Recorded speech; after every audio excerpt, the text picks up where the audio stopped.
Hey guys, sup? What up, Lit? How you doing? Welcome and welcome. We have a D4 stream ahead of us, but on opening the game, I just realized that it needs to update. So we are currently doing that.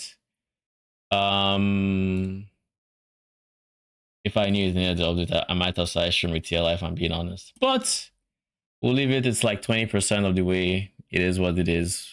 We won't bat an eye. You know.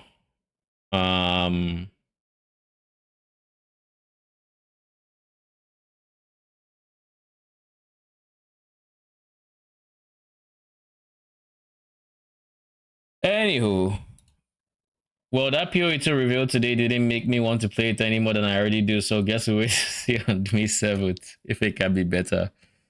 I mean, we didn't see anything of PoE2's reveal. It wasn't even a reveal, it was a teaser. Teaser.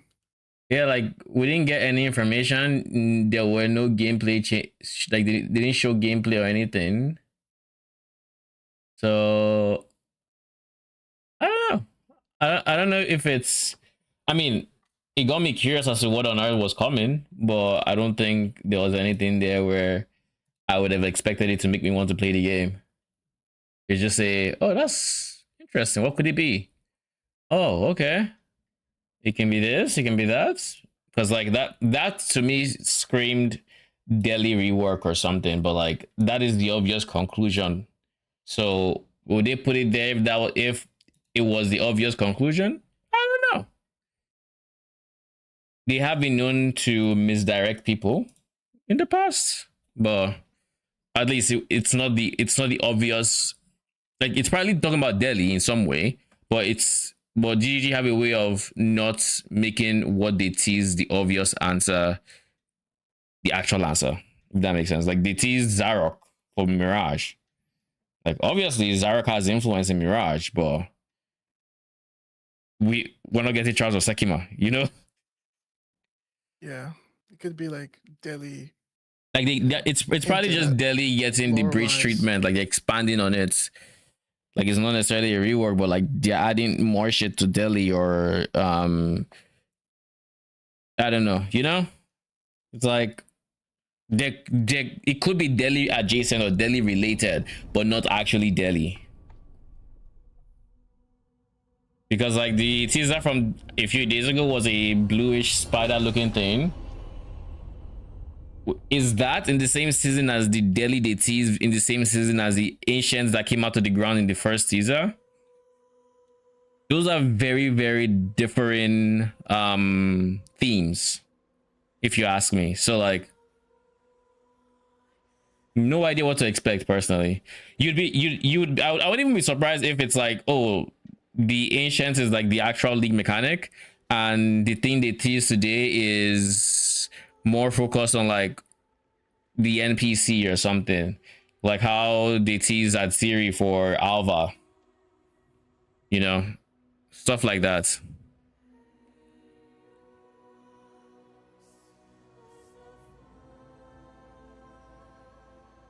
All right, so D4, we're finally gonna experience the end game changes. We got to war plans yesterday after what I have to dub the worst Diablo 4 fight so far, and I tried doing a Helltide in vain because I thought I saw the war plan, but I hadn't apparently. So that's what we're gonna do now. We're going to start with Helltides and then we'll go from there.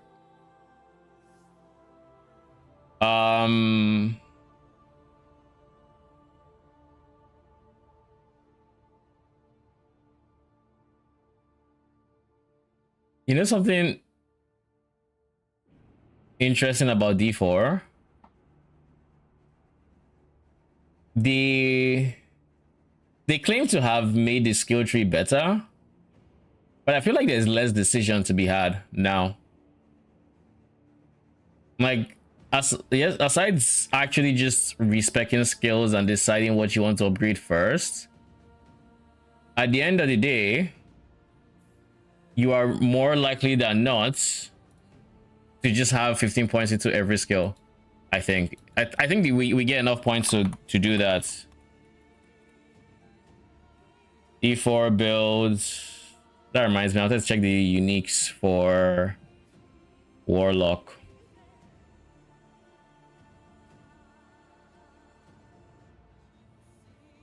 All right, let's see. Warlock uniques. We'll start with, let's just go uniques. Warlock. Agram schisms. Agram and its minions deal up to 50% multiplicative damage.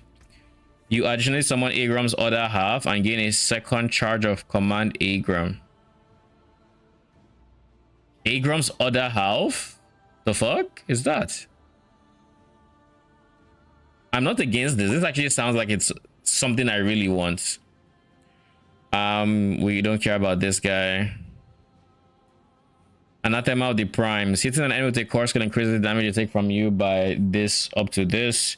Arcane demon form skills variants are core skills and cost wrath. This could also be very, very strong if I decide to use. I guess they have to be Arcfiend skills, and they're not necessarily Arcfiend, but like the demonology Arcfiend skills. Like if I like my ultimate is an Arcfiend skill, I can make that cost wrath, and as such I wouldn't have to worry about using demonology for it. But the problem with that is if I make it an Arcfiend skill, I can only have one of those guys up at a time. So like, who cares, you know?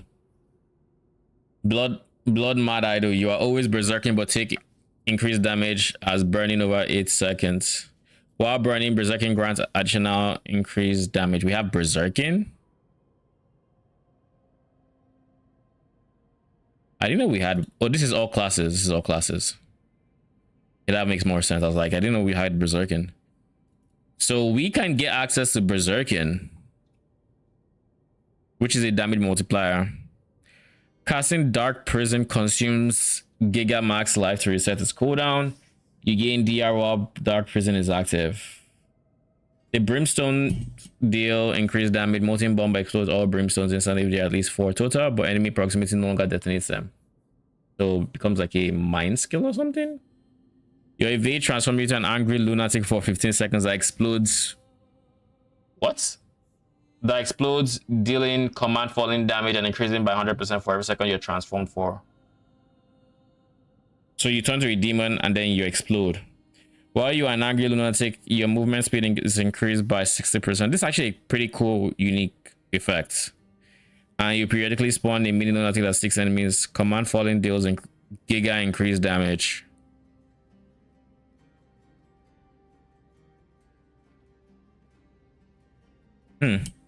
Interesting. I guess you would use this and the other upgrade and potentially makes it so they don't explode. But the one I use where they don't explode but they become like minions or something that you just hit. Hex dooms enemies below its threshold of life, maintaining the hex and dealing a portion of doom's damage every second until they die. Doom deals increased damage.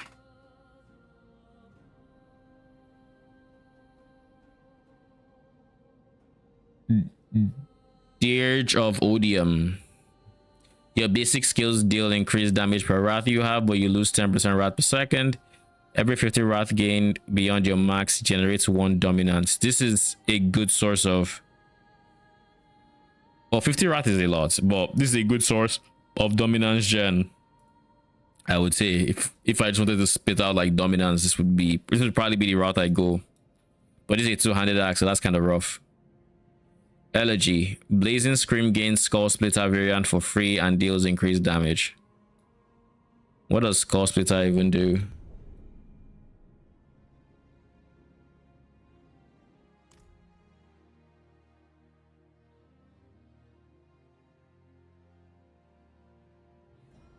Shoots out smaller skulls that seek out enemies. Oh. Endurant Fate, we know that. Warlock, Eye of Baal. Soul Shard skills and their demons deal multiplicative. What is Soul Shard? What is a so? Oh, the overpower. I think it's the overpowered variant. The last demon that we didn't even look at. That guy. Sigil skills deal increased damage. Active sigils gain 1 kill every second, and unused skills are saved when they expire. Could be cool for the what's her face. 1 kill a second is kind of slow though. It's kind of slow. Footfalls of the waning world. Your evade is now another step, and your evade cooldown is just by this seconds as you lose or consume shadow form. Gauntlet of Sheol. Summoning field and Abaddon sacrifices all of that greater demon summons, dealing feint of Abaddon damage around them and increasing his damage by a big multi per demon killed. So this is what you would use if the goal was to have that flaming demon, I think, because then you can move him around and the big damage is not lost. Metamorphosis gains all side upgrades for free, and they are more potent. So what are these side upgrades for Metamorphosis? That's the ultimate, right? Yep. You gain reduced dominance cost, unstoppable. You take 10 stagger when you turn to your stun for 5 seconds. Holy. So you gain a stagger bar. It's kind of wild. Increased damage for each, so you become a life stacker as well. And then you also get increased life. So these are the two reasons you'd actually go for this helmet, this one, because then you would get this was 50% more, so 3% multiplicative damage for each flat max life you have, and then 40%, well, 60% multiplicative increased life. These are not side upgrades if I remember correctly.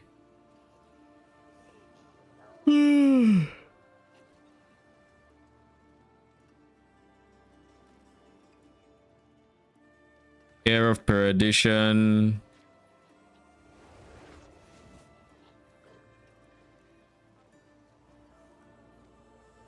Hellhound Sabaton. Abodian deals increased damage. After command Abodian ends, you are connected with a fire chain that deals command. You are connected with a fire chain that deals command Abodian's drag damage periodically and grants you movement speed for 10 seconds. Oh. Sigil of Chaos gains the Diabolic Rebuke variant for free and deals increased damage.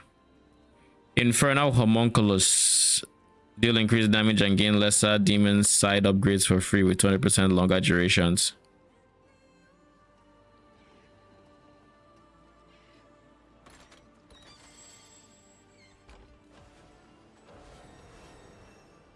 Where's the fallen army?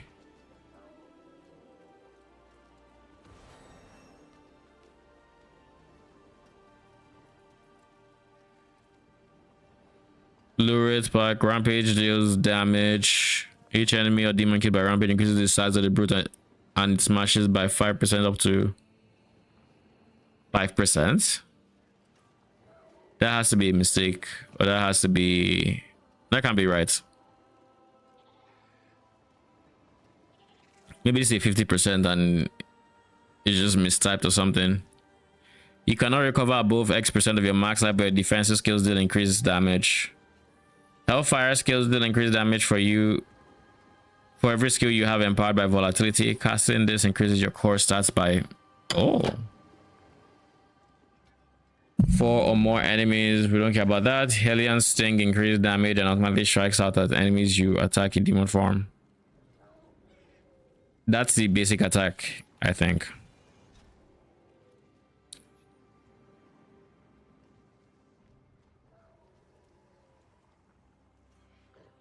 Lalish deals increased damage. Command Lalish's Terror Realm is an ultimate skill that lasts 100% longer while active. Abyss skills execute enemies. You still have to attack to really take advantage of Lalish if I remember correctly, so not for me. Increased damage to isolated enemies. Summon a tortured wretch. when your current life drops below this of your max life. Enemies taunted by torture wretch take increased damage from you for 5 seconds.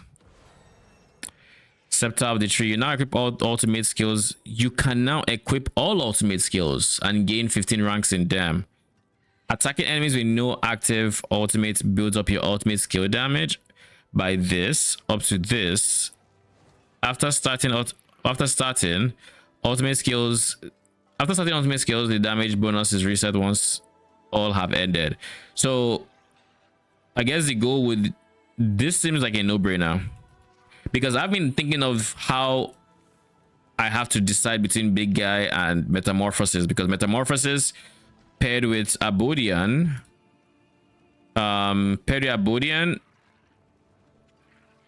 means I now have like a minion in Infernal Breath or Rampage, because with the Rampage he actually follows me around and stuff like that. Infernal Breath summons the head, Profane Sentinel has an eye that follows me, stuff like that. All of them only last 10 seconds, right? So I was thinking how, I can't really take advantage of that, but with this I can go metamorphosis and still have the big guy.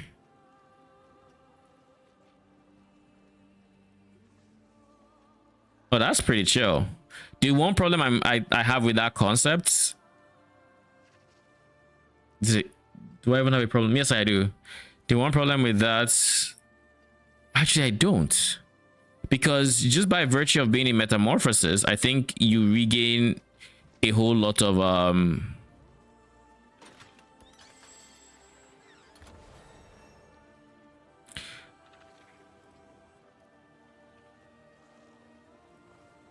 yeah, just by being in metamorphosis, you gain a whole lot of dominance, if I remember correctly.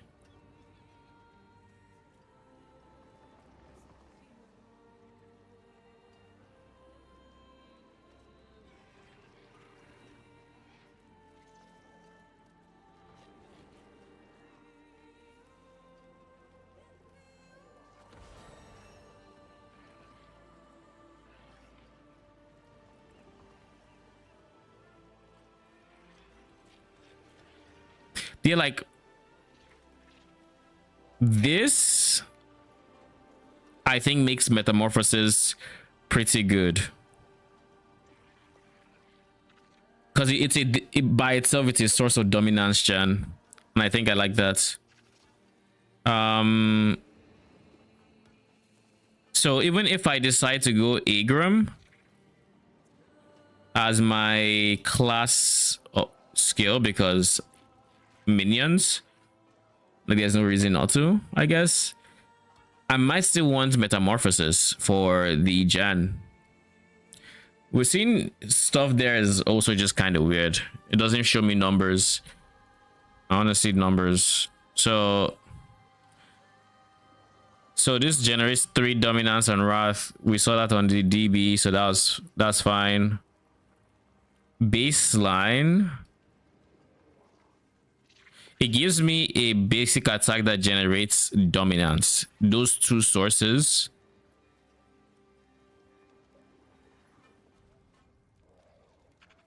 This wants me to cast Arcane skills during metamorphosis though. That's the problem. So when I'm an Arcane, it wants me to cast Arcane skills. And when I leave metamorphosis, I need to cast non-Arcane skills.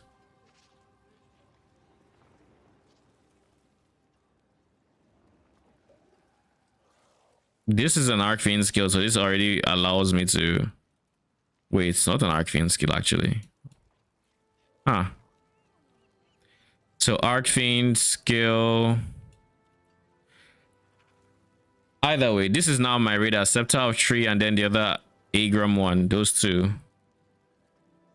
I need to keep their names somewhere. I'll just keep it as a note to myself on Discord. And then there's Agram's Schism.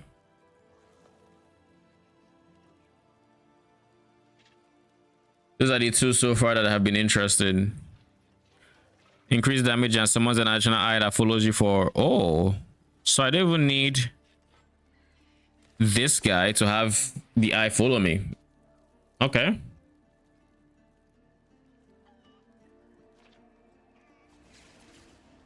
Demonology skills deal increased damage per wrath you have, and you take reduced damage per dominance you have. Oh, I like this one. I actually like this one quite a bit, but it does encourage you to have max dominance. If you do max roll, that is a max of 75% reduced damage and max dominance, which is very, very strong. No, what am I saying? It's 2.5 at 10 and 7.5. Okay, it's not very strong. Never mind. Whereas the increased damage is that one gets up to like 75%. I mean, that one is actually pretty decent. We won't lie. The increased damage is fine. The reduced damage is so-so. Then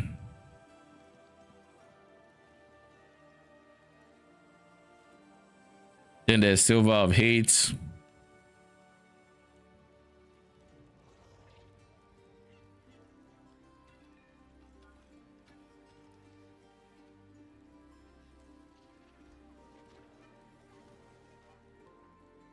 Blazing Scream leaves Sigil of Subversion, Shadow of Lava trails behind.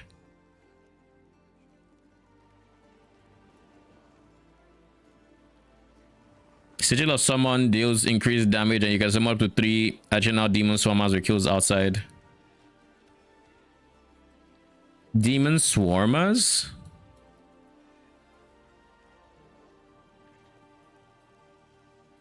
Is that what they're called?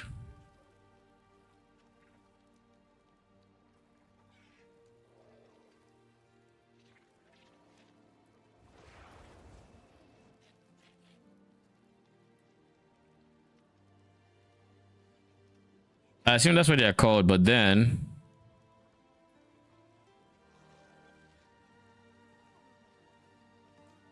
I assume that's what they're called, but like this wouldn't apply to the succubus, I think. Have to check, but bonuses from command, Warlock, and ritualist fragments have increased potency. Occult skills have increased potency, have increased damage rather. Terror Swarm gains a Devouring Swarm. Terror Swarm. What is a Terror Swarm? You? No.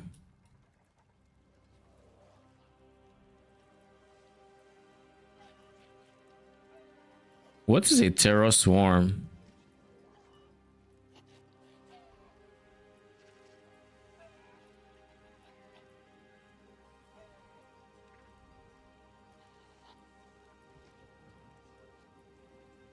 Is that like an ultimate maybe?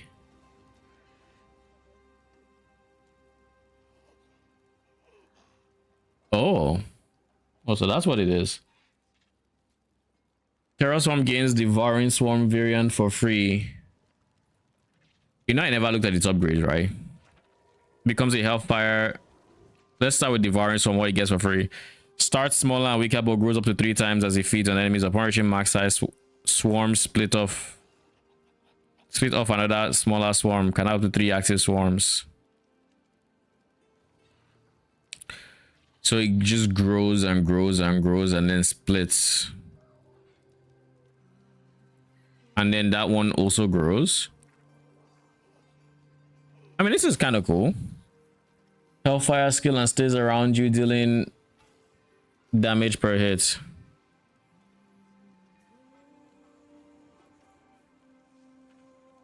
Stays in place, dealing this damage per hit.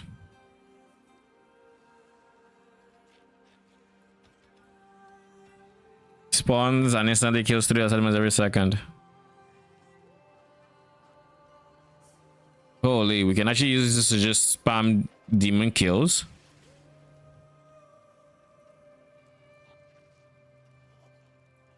So we can have 3 of them just doing this. So that's 9 demons kills a second.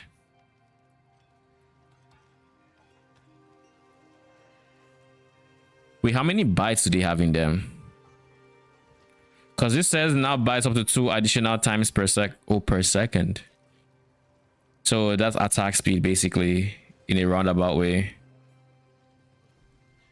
I want to try this ultimate low-key. I want to try it.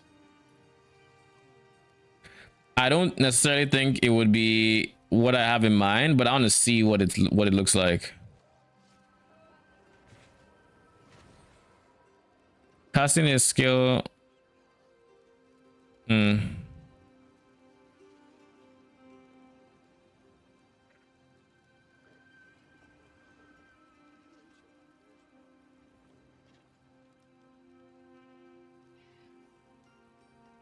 All right.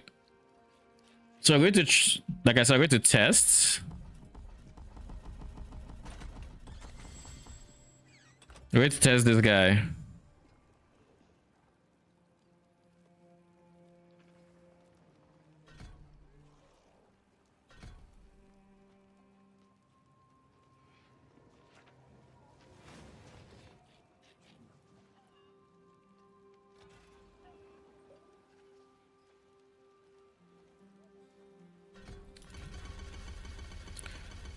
All right, let's try this. Yeah, we also already have it up. War plan. Yeah, Hell Tides.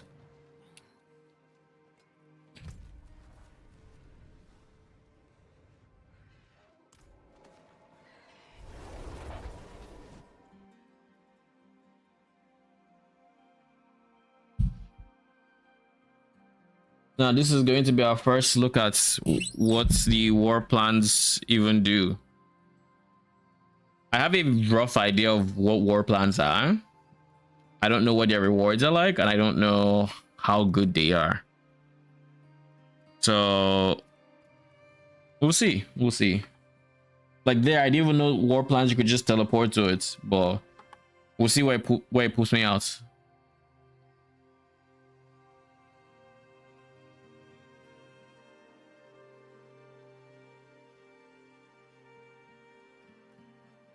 How was Warlock leveling? It wasn't bad. I actually got to switch to hard difficulty relatively early, I think. And I was arguably a worse version in the sense of I was forcing minions as early as I could, and it wasn't bad. It was actually very decent. It was actually very decent.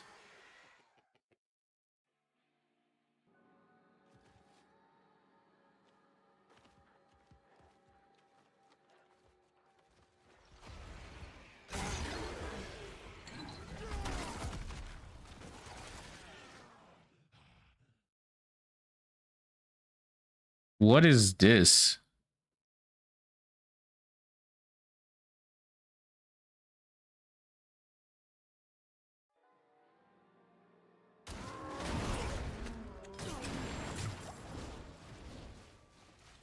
Bruh.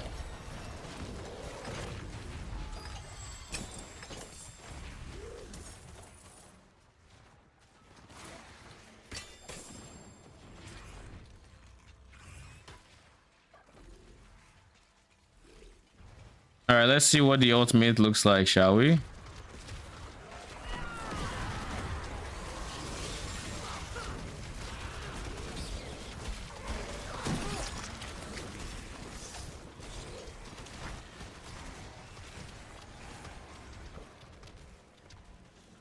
So does it just move out in a line? Is that what happens?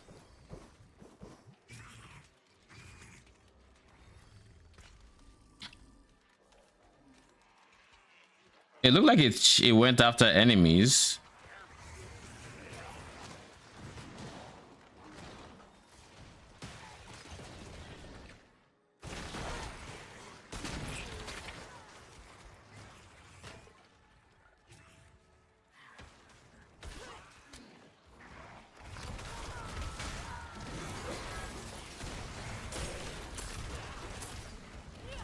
How how long did the campaign take? I hate campaigns just want to freestyle. It's the expansion, so the campaign actually took a fair amount of time. I would say overall, if you're not like me and you're just skipping the cutscenes and everything, maybe you can get it done in like, I want to say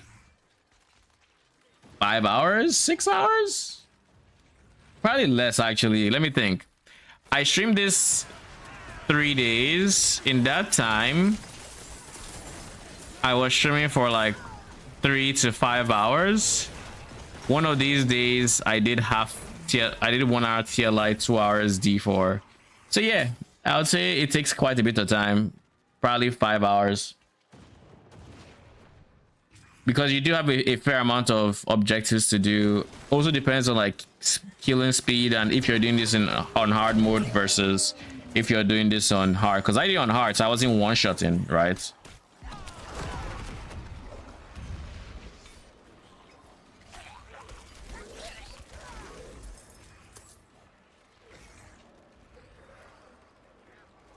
So it's literally just a giant spark ball.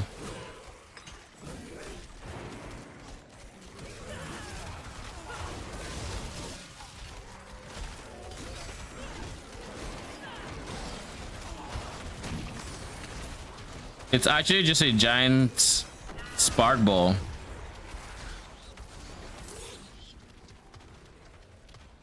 So where can I find enemies that are dense enough?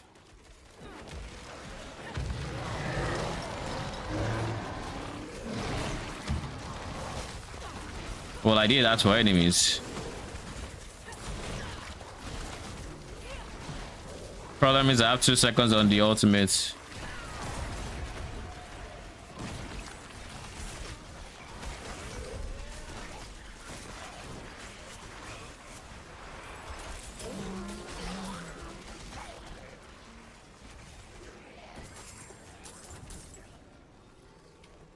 It's not a bad feeling skill, but it's not for me.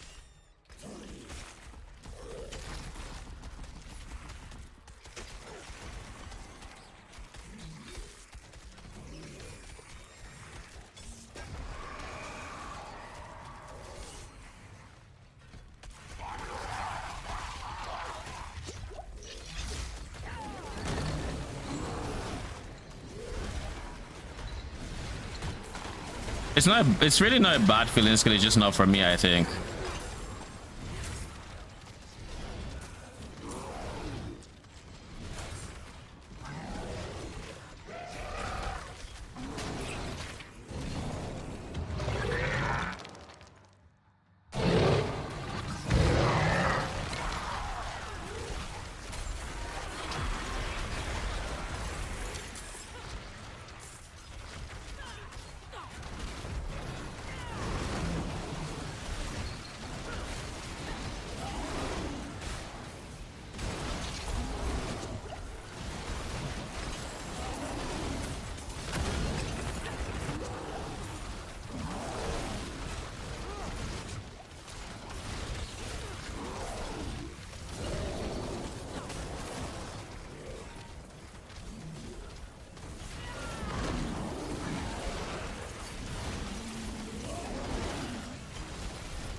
Is there a reason my Agram has been perma getting respawned?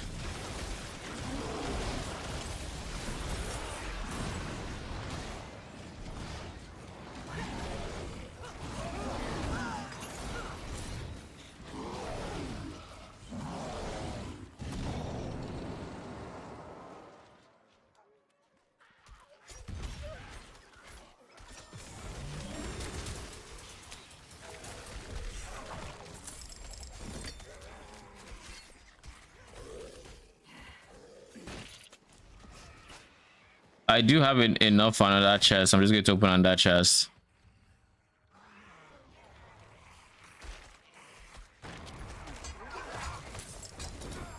I think my biggest thing currently is I want to have permanent minions that matter, and I don't mind if I save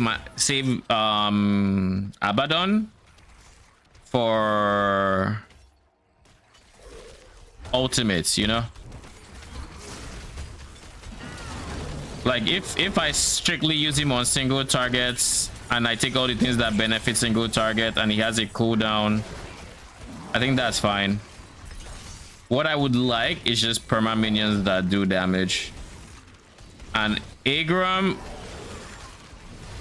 just feels like he suffers big time from AoE, I think.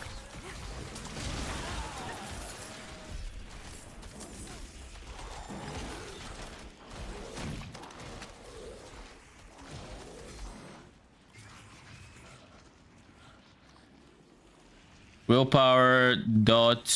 I mean, I think this is a play just because of that ultimate skill, cooldown reduction. But like, I don't think I have skills who have cooldown that I care about, if I'm being very honest. And I think attack speed is very important.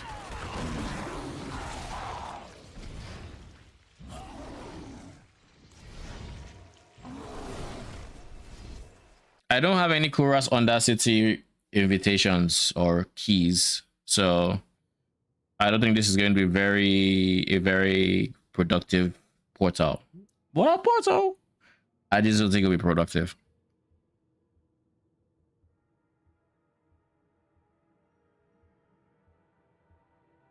I need to figure out what my main DPS is going to be in terms of perma minions until I get Agram up and running with uniques or with certain uniques. Because what this unique weapon means, first and foremost, what this guy means, Scepter of the Tree, is we're going to have an Abaddon that's level 30, which is going to be big for damage, and it's also going to have like some giga damage multipliers on it.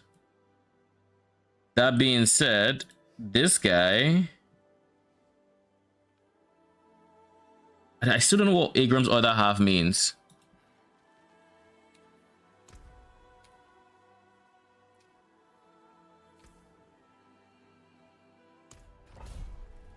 I don't need materials for Kuras Audacity? Since when? I thought you needed keys, or is that just to alter the loot? Because right now that looks like it's just to alter the loot. Has that always been the case? It's just to alter the loot, yeah. So you could always just run Audacity without any alteration. Yeah, it's just it wasn't usually worth it compared to anything else. Huh. Interesting. I figured it was like Nightmare Dungeons. I mean, yeah, it wouldn't be worth it without the loot alterations, but interesting.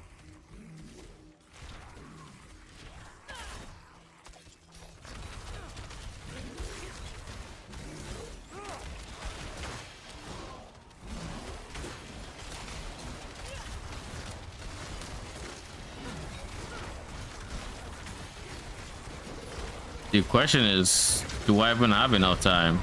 Oh, I have more than enough.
You know, I forgot my evade also did that now.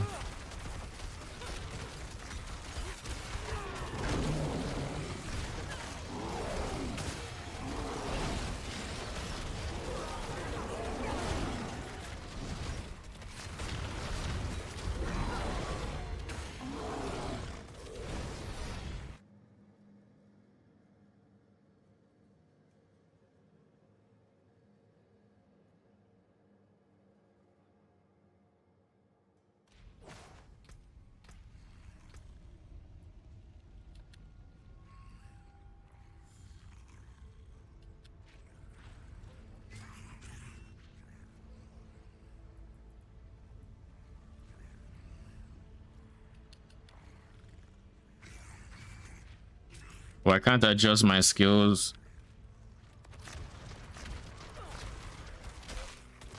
In Kuras Audacity?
Who keeps knocking me back?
Yeah, we've gotten all 4 of them, and we can now go for the final boss.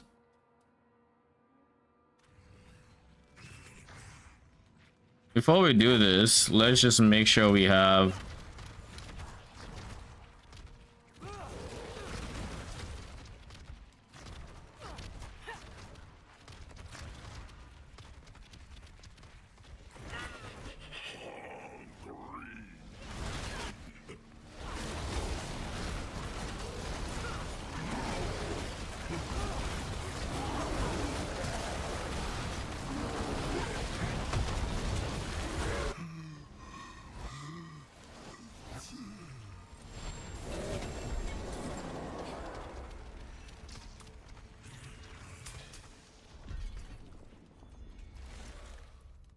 what do we have here? Sigil damage, damage raw, shadow form, demon Damage per overpower stack. Overpower stack. Damage when spending resolve. So you can have overpower stacks. What does that even mean for the context of what do you call it?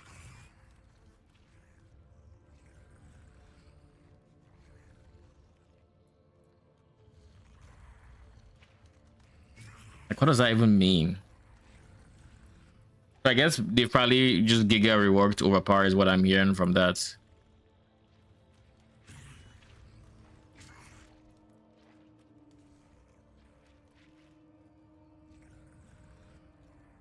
Life regen, max life on hit, and then crit damage multi, no willpower.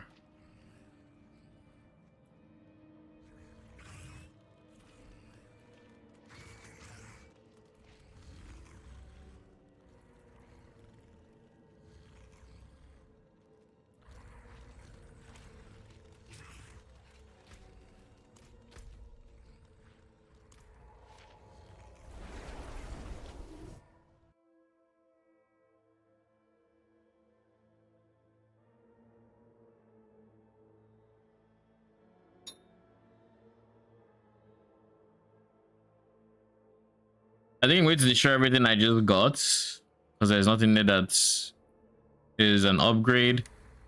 And then I need to check where I can target farm Agram Schism.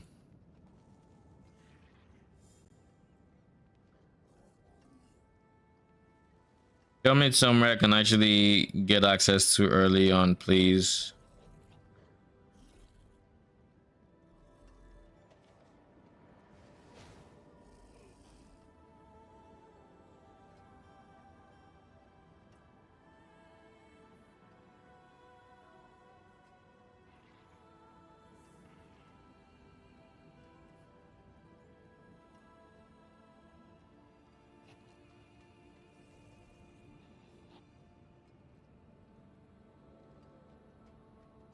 Yeah, it's AE, right?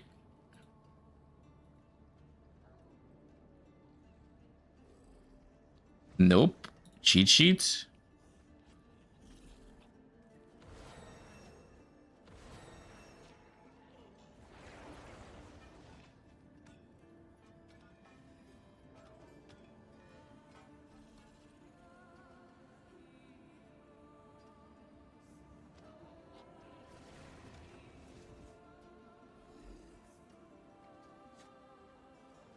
Do you recommend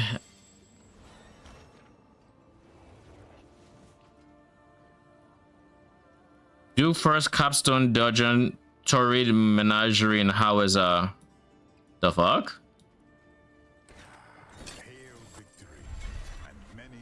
There's a capstone I haven't done.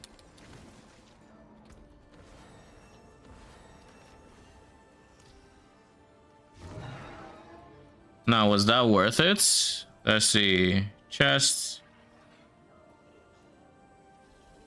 Willpower increase, poison res, no life.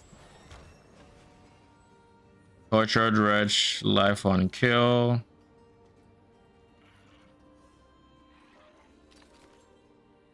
I want to keep these boots for a bit longer.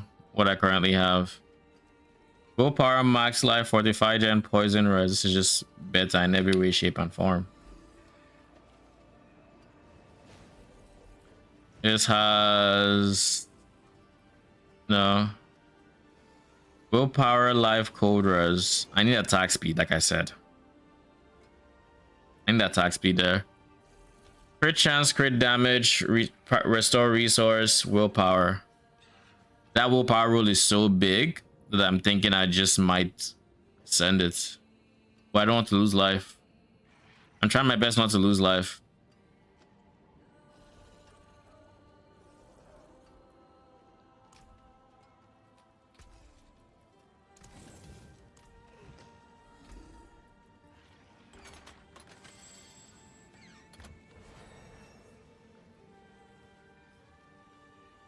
Do I even care to keep this, if I'm being honest? Do I care to keep you? Your MS and willpower, so maybe. I have 4 points to spend.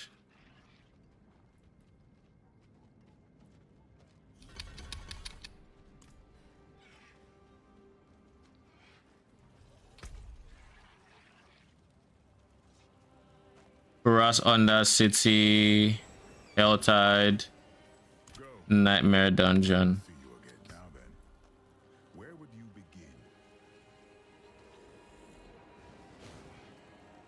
Oh, it actually gives you a Nightmare Dungeon to run.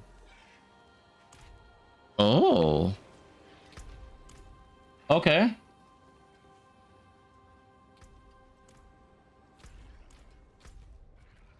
So we need to be going to Howitzer to do the capstone.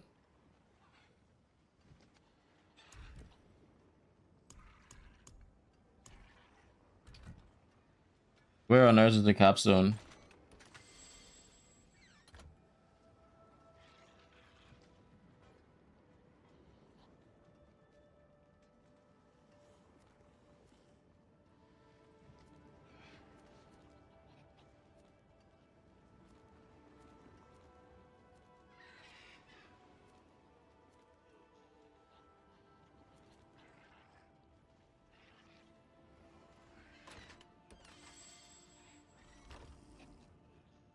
You must be in correct season rank and difficulty to access this capstone. Cool.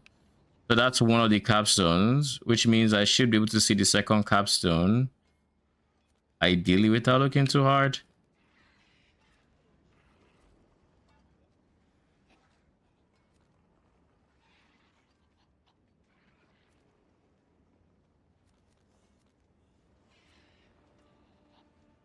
Where does the game guide you to even do this is my question.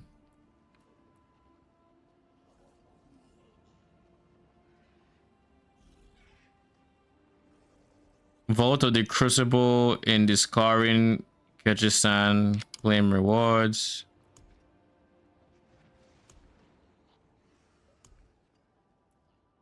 This wants me to do Hellish Descent.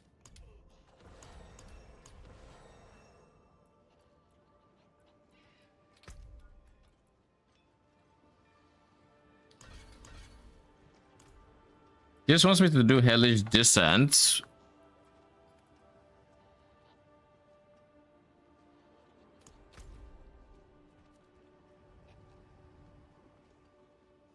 Are these different? I don't see Torrid Menagerie. I definitely do not see it.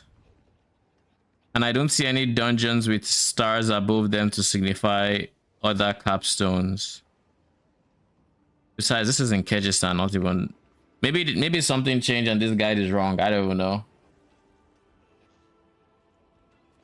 Probably is. Anyways, this wants me to be penitent. I'm not ready for that.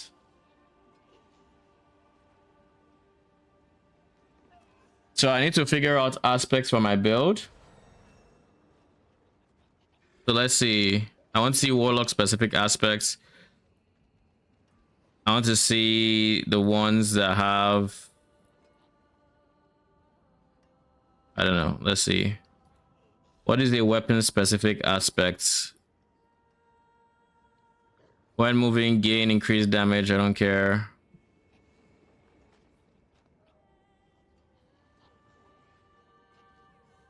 Someone's gain increase, gain plus attack speed. This I want. It doesn't look like it has an unlock location, right? Or am I bugging?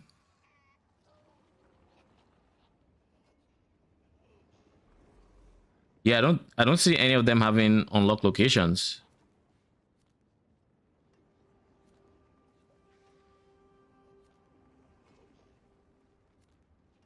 Do you actually find any aspects in any of the dungeons? I think that guy might just be fucking outdated and by quite a bit. I have to imagine that's what's happening here. I think that has to be what's happening. Anyways, this is a star.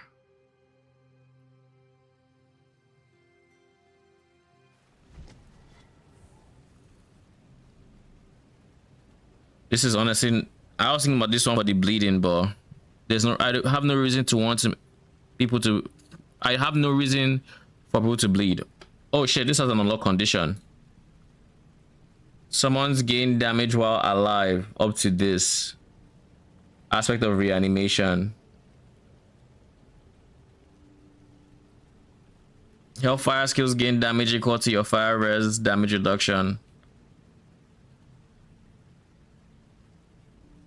So I'm going for reanimation, that's for sure.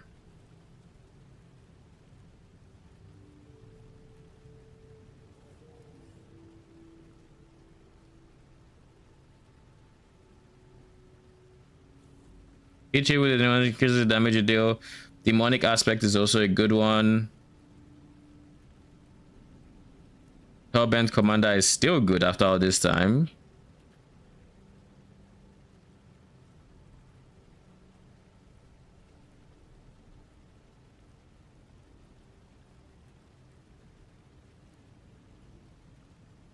Remorseless can at least 30 enemies or demons within test and increases damage by 40x. I would like this, but I'm trying to kind of lean away from my current playstyle, which is spamming a channel skill to get free ultimates. I want my minions to deal good damage ultimately.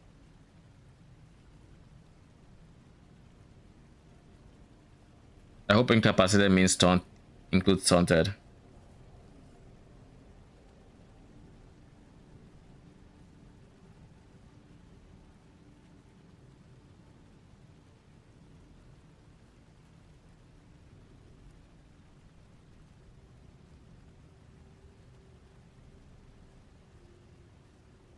I mean, I'll still put this, but so we have 3, bro. What's happening?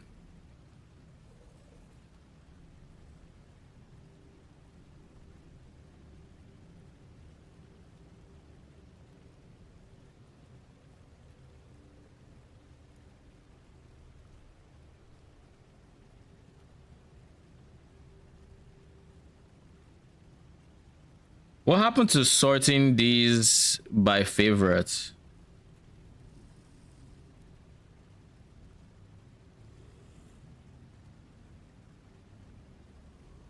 So reanimation is the only codex one, and that's in Outdoor Wood in Skull's Glen. Demons took much from me.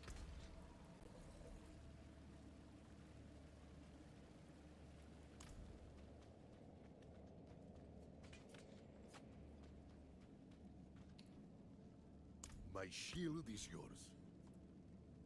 Like I always go for shield charge, so we just do the same. You're stronger together.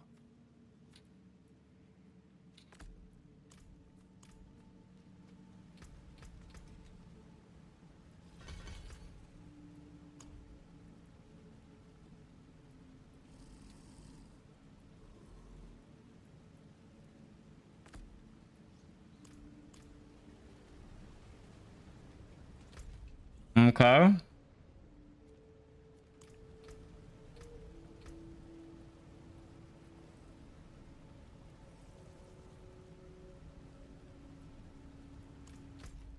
We said Skull's Glen.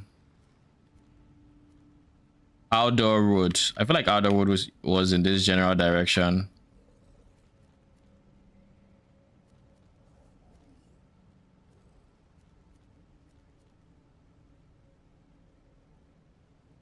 Is there even still a codex?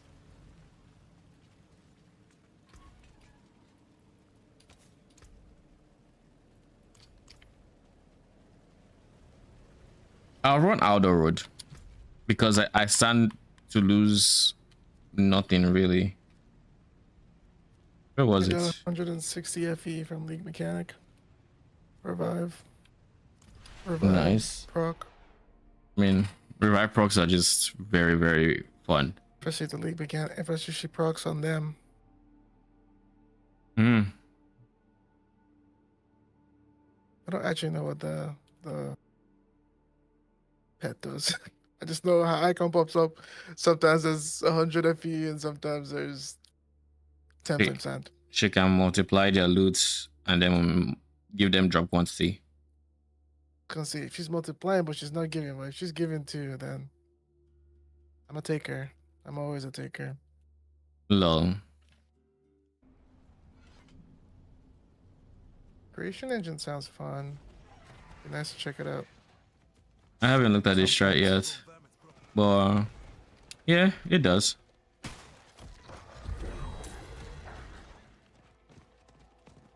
Like I've still yet to actually get a div card farming strat in this game in TLI. That's the one thing like I haven't really messed with because I don't have Kong.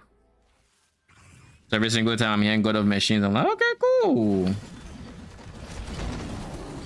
Impressive. Unfortunately.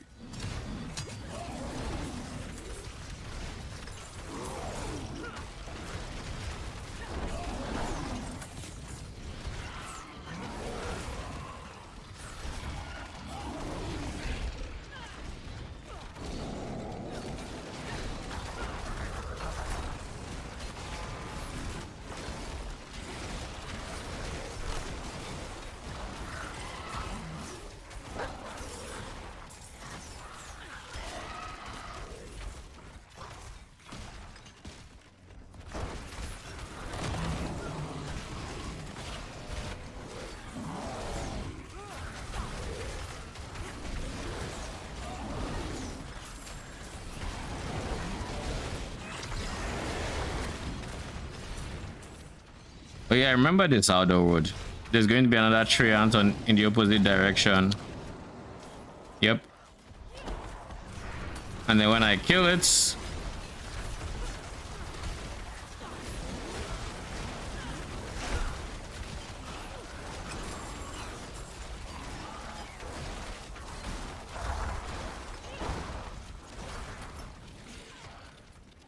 now the middle opens and we can go forward.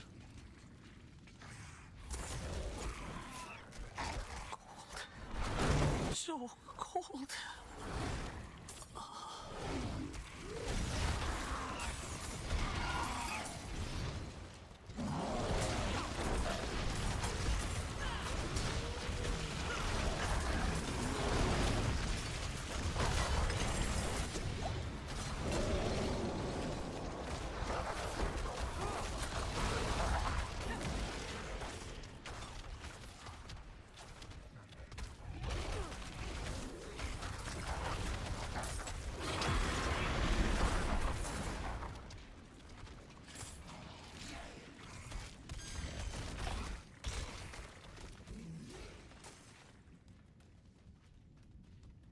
And then a big bad wolf that jumps on my head. Yep. Kind of wild how much I remember this dungeon. I think I promised a decent amount for something. I don't remember what. Probably just nightmare dungeons and their lack of variety, if I'm being honest.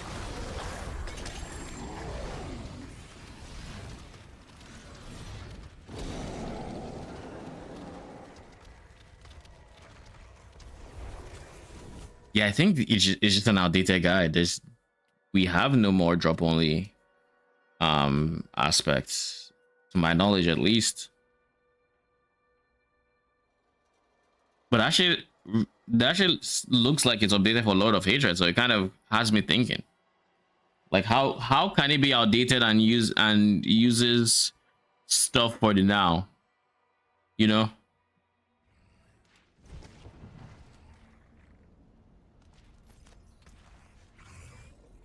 Oh, we have a shit ton of caches.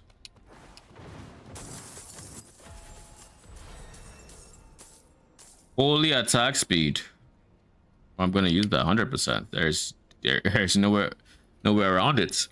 Wall of Agony, I don't care for it, if I'm being honest.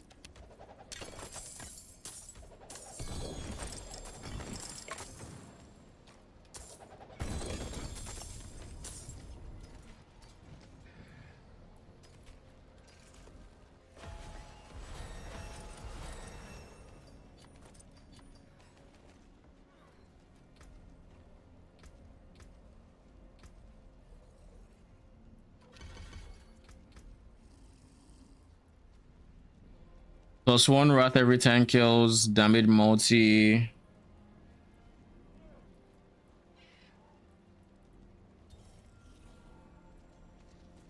Gain increased life if you have not had more than one active demon in the last 5 seconds.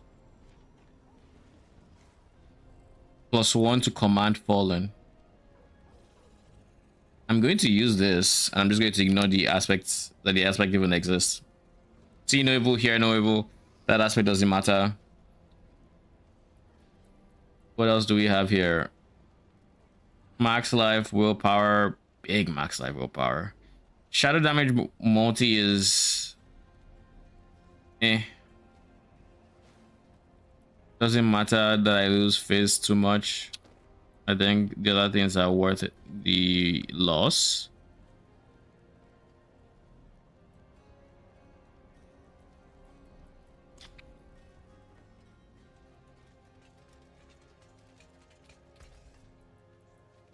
Better than starting from nothing. Okay, let me think.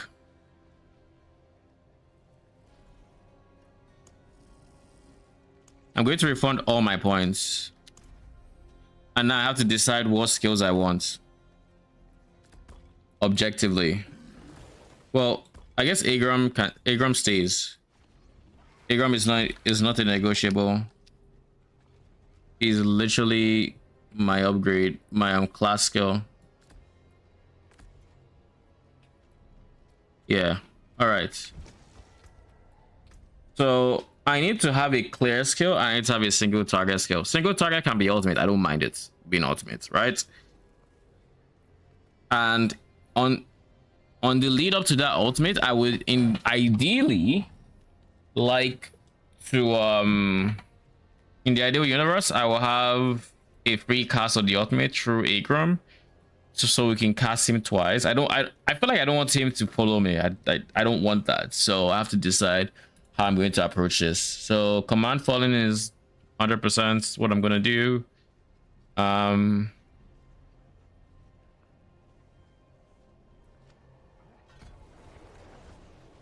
Increase damage for every demon you have active up to 20x. Sure. Every 15 hits and hit enemies with command fallen, you gain 1.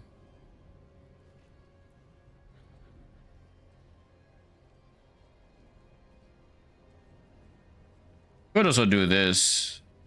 This is also good. But we'll see, we'll see.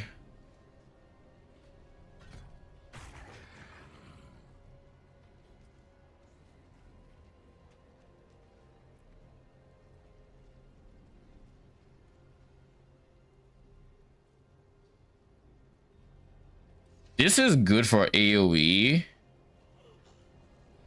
But it's also good for command gen, I'd imagine, because the Mega Lunatic explodes, so that's 1 hit, and then the 3 hits as well. So that's 4 hits per cast, whereas this guy, I just prefer having them as permanent as they can be. So I'm going to leave that there. We don't have to engage with this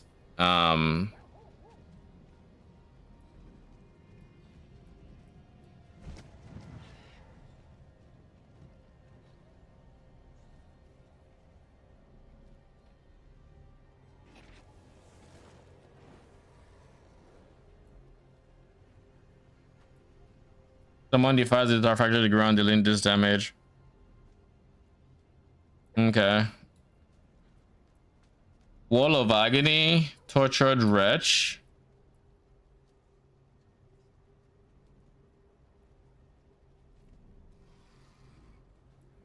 If I get Wall of Agony,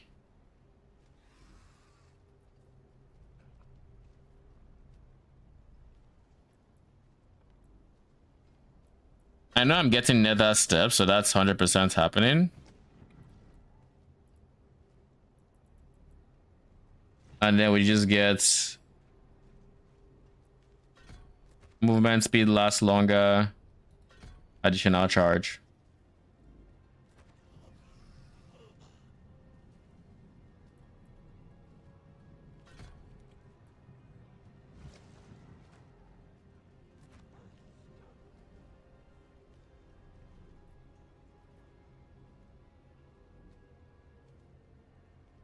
I guess I could extend Abyss Minion's duration with this, but I don't really care about that, to be honest. I haven't seen anything here that is a, oh, I really need to have this.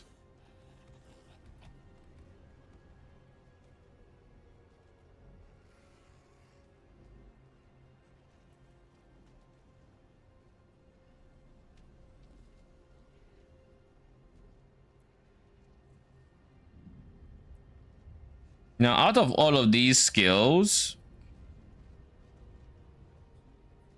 the Infernal Breath being that head that barely turns around, and summons a larger demon from this that executes hex enemies and recast to aim and blast enemies 3 times for this.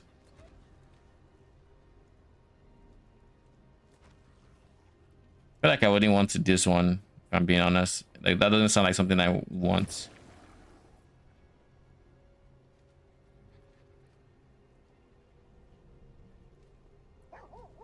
I like the Sentinel and I like Rampage.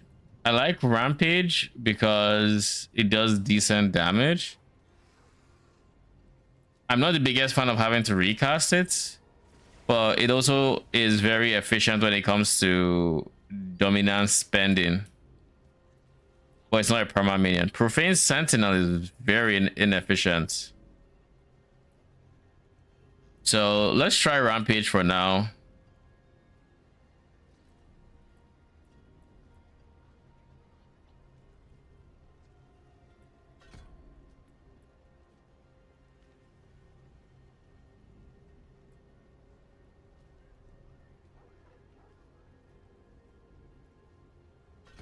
I'm going to have it smash my lesser demons who are automatic now.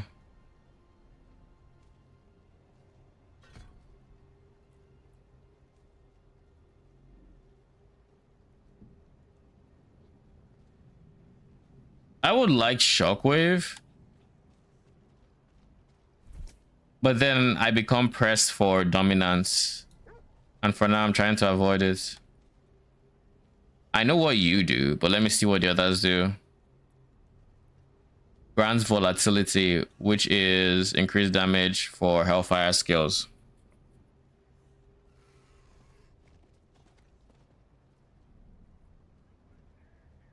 This gives explode to enemies, like chance for them to explode, which is kind of nice.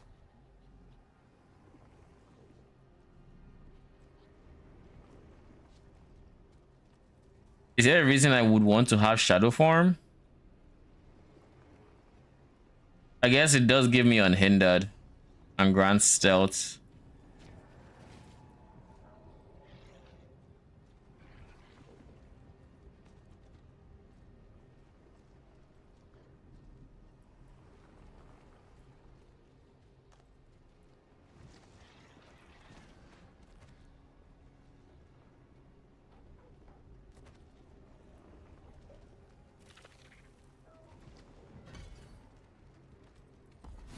I'm not sold on this one. We have Rampage, Nether Stop, Agram, Subvert. These two are not guaranteed. And then we have the ultimates.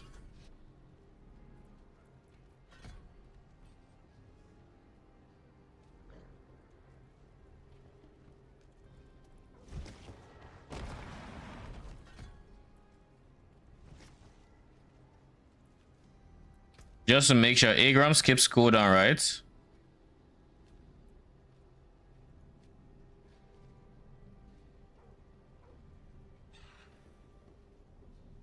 No dominance cost, so it has to be dominance cost. It's not. It doesn't skip cooldown.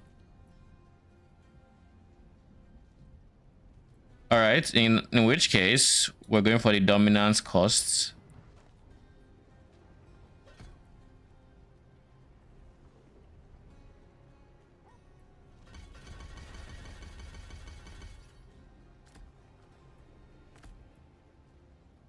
Now that we have the ultimate down, we still have to figure out one extra skill. Metamorphosis could have fits here, but that's not happening. The sigils are kind of meh, I'll be very honest. I like this succubus quite a bit, but I don't like having to drink a life potion whenever I cast it. And they are also on the squishier side. And I don't care for the weaker summons. And the Hellworm is whatever. I don't care. This one is mobility, but I already have mobility. We have Rampage. We can still go for like the eye, but we've gotten our dominant spender more or less.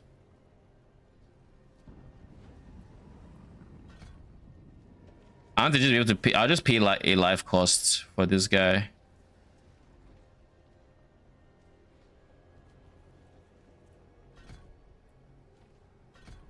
And I'll go Succubus again.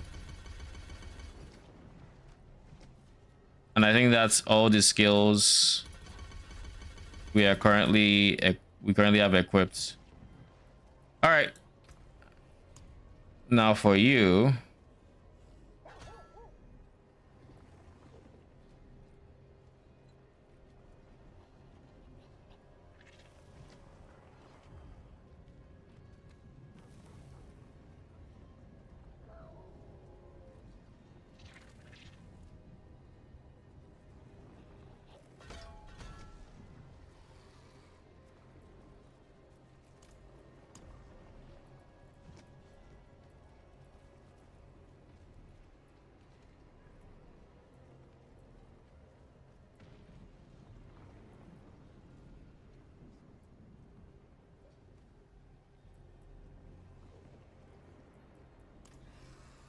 All right.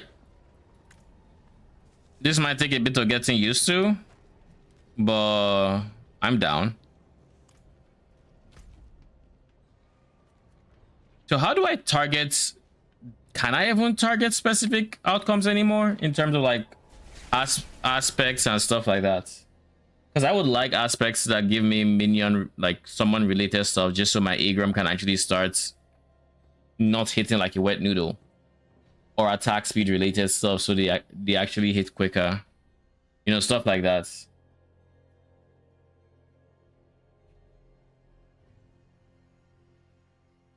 These are things that I would want and things I currently do not have access to.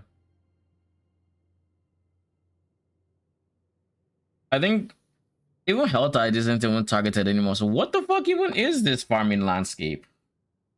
What can I do? Because like looking at the unique table,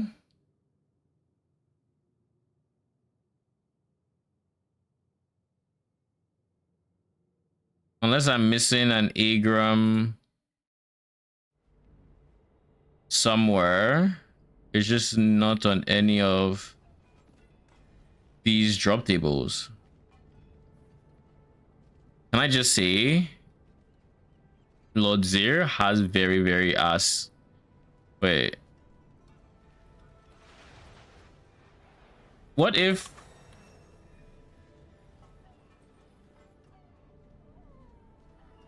No. I was gonna say, what if it's just not categorized as a Warlock unique? But no, it's just... That is not it. So, Kurast...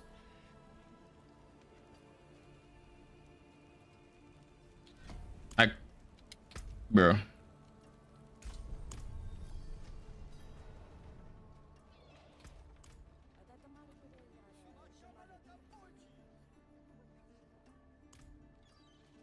Wait, what does this say? Complete original campaign on Eternal Realm. Reach level 70 on seasonal realm. Complete season 2 in seasons. So I need to do the capstone is what it's saying. Essentially. I feel like those upper difficulties would be too slow, which is why I'm hesitant to actually go for it. Because I don't feel like I have steady clear. My clear feels a bit rough. Now, there is the potential that I am comparing this to previous seasons when they've increased, you know, survivability and stuff like that. So it's not apples to apples. In which case, fair. because like I don't know.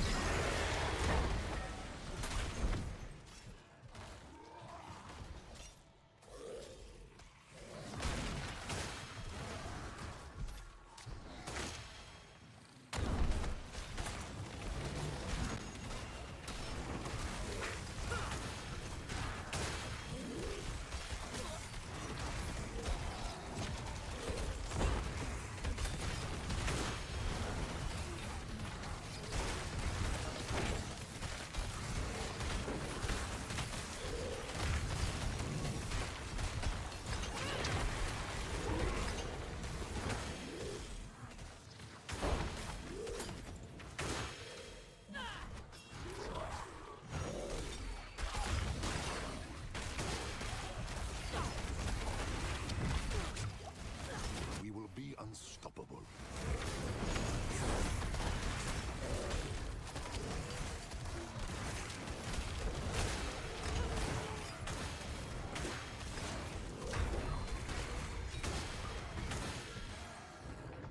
Wait, I did consider. Oh my goodness, I consider lesser demons, aren't they? I can't even use my sigil because they're considered lesser demons, and because they're lesser demons, what's his face destroys them. Rampage destroys them. Yep.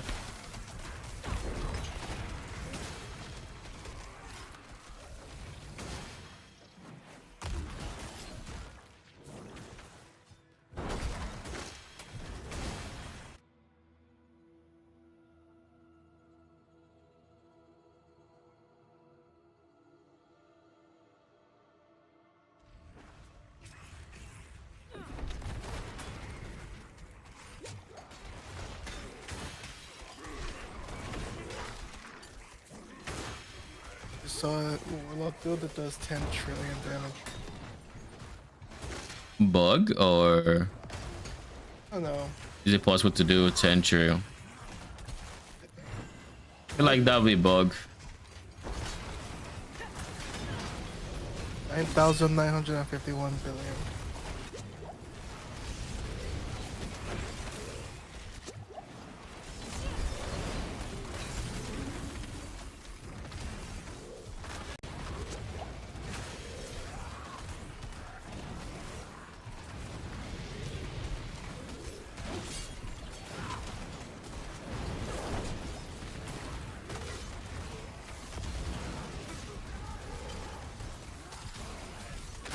Yeah, this is much slower than I had before with my ultimate spamming. Much slower.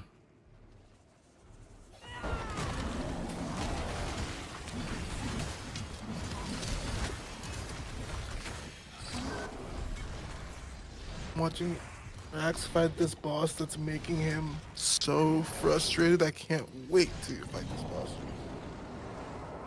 Lol. The controls told me press Y to leave, like triangle on PS controllers. I pressed it and he was drinking potions.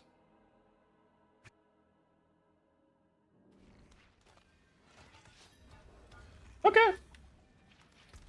Anywho, so this is just not it. This guy, we're going to remove him, leave this one on. Now we can have lesser demons. That being said, Rampage was just kind of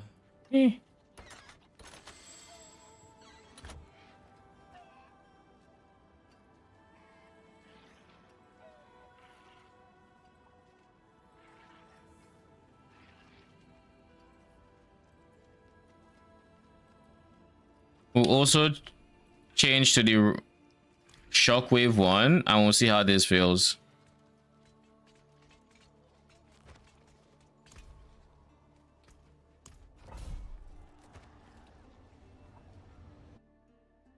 This would be a lot more dominance intensive, but like, what else am I doing dominance really?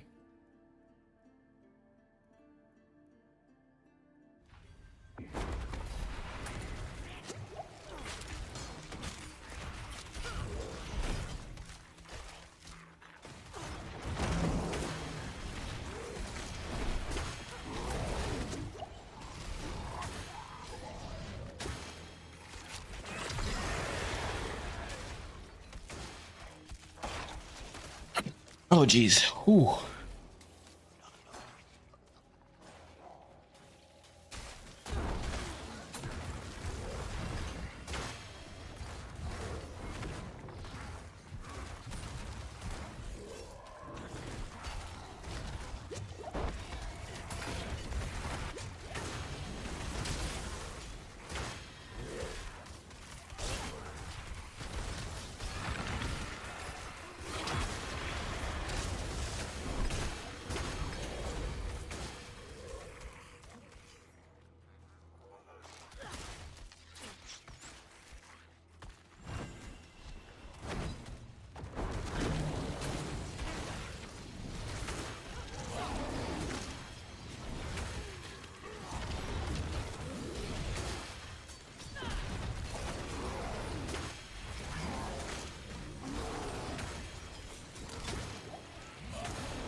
It genuinely feels like my ultimate is the only source of clear I have, and I think that's insane.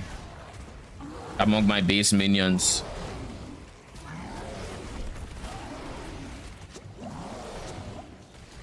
It's like it's the ultimate skill. Called, not ultimate, but apocalypse. Apocalypse skill. What do you mean? It's a 10 trillion damage skill they're using. For Apocalypse? I feel like I feel like I remember reading Apocalypse. I don't remember what he does though.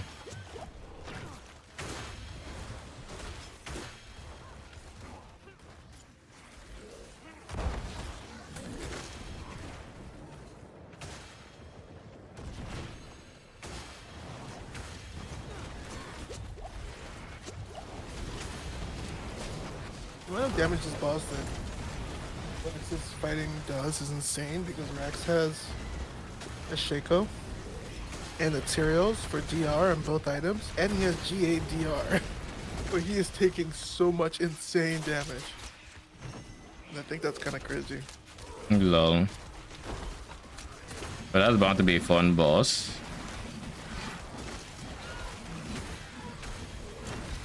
Damage transfer to Magus. I mean, that's a TLI more now, isn't it?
I think I'm going to actually switch my basic attacks.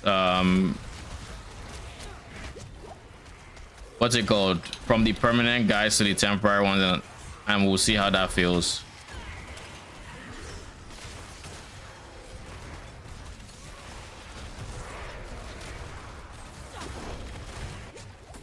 Because I need a decent, if I can get a decent source of dominance, then we're kind of chilling.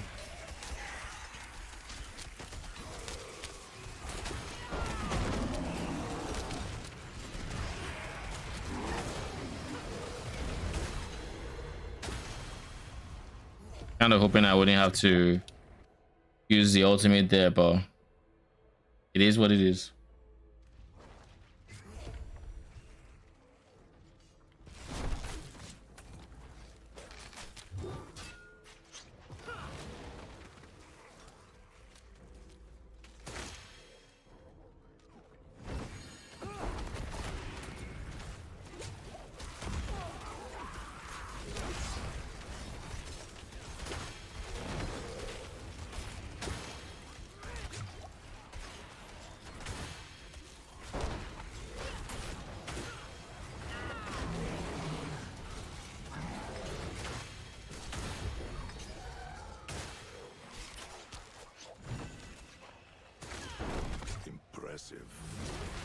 unfortunately.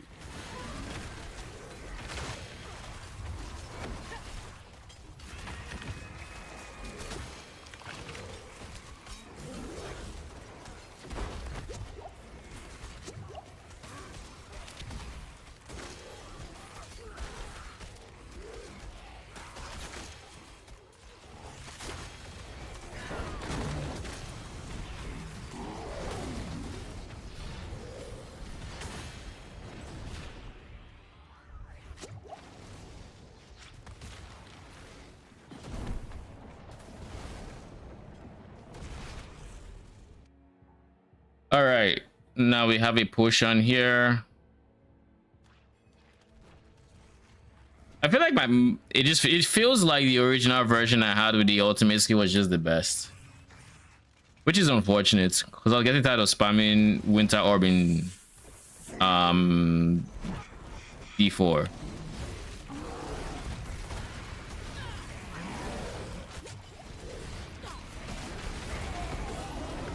I was hoping I would get to do something else.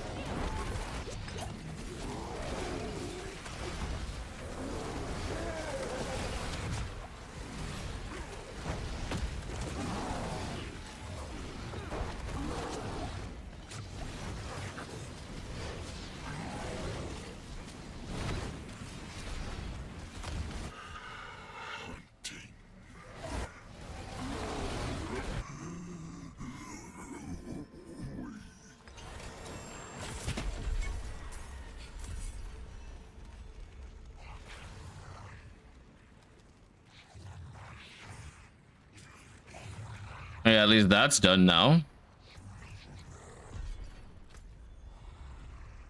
I'm not about to teleport straight into one. I'm going to figure out my skills first and foremost before we do anything else.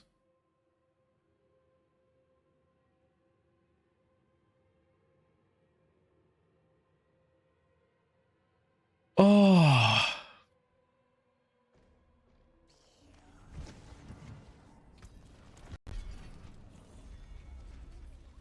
What is this?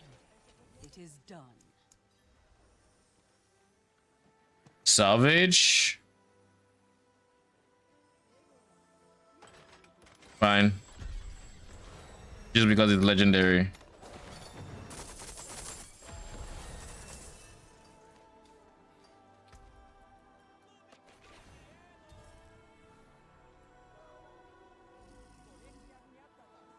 This is big damage.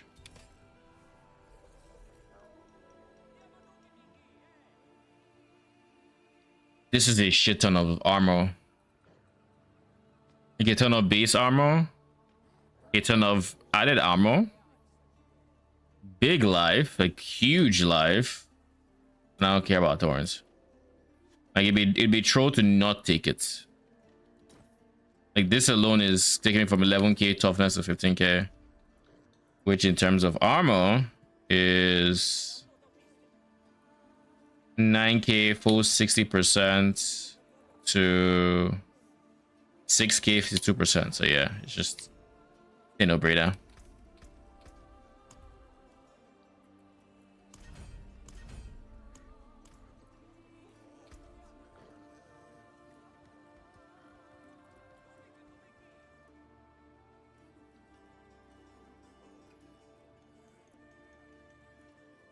Rampage is ass. Can't convince me otherwise.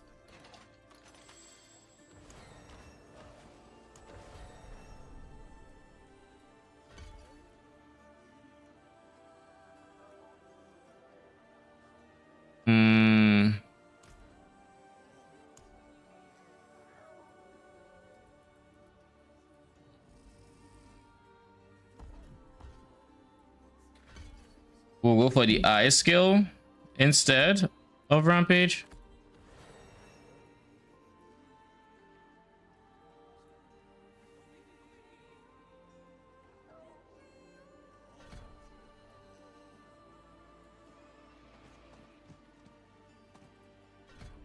I want this to take care of AoE.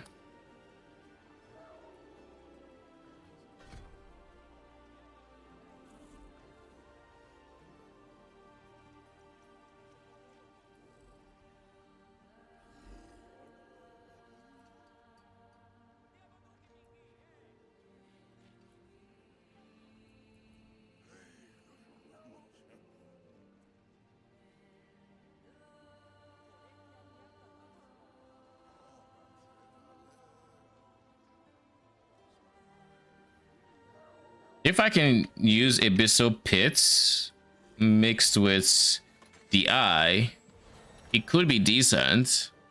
But then that's a two button build, whereas I already have enough of the other buttons as well.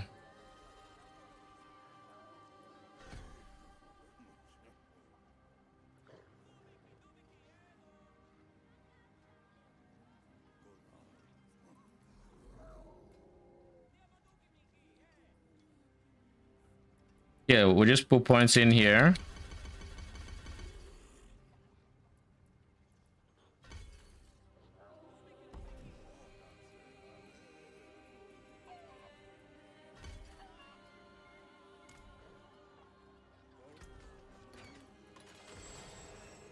All right, let's see something.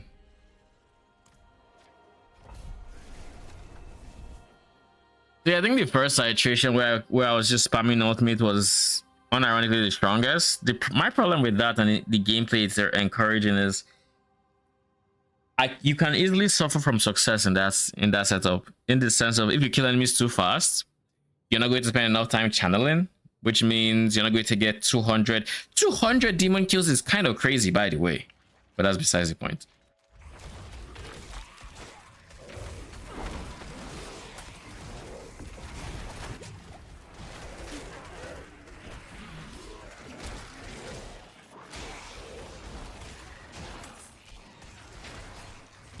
The eye is so much better. Holy. Quite the challenge, eh? Wouldn't have made it without you.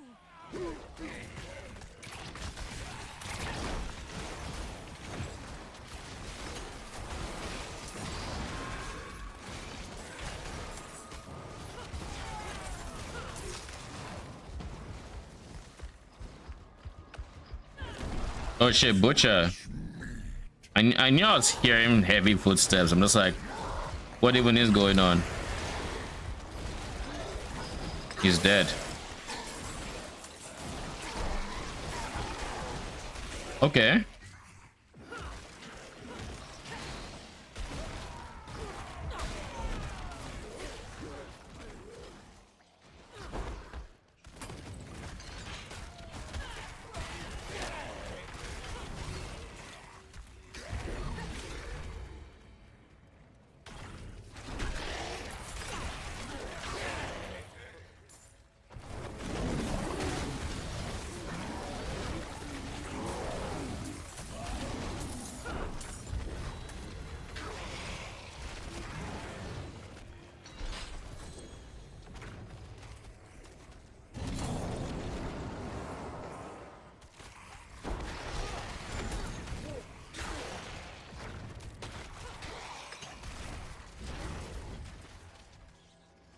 Bless you. Wouldn't have made it without you.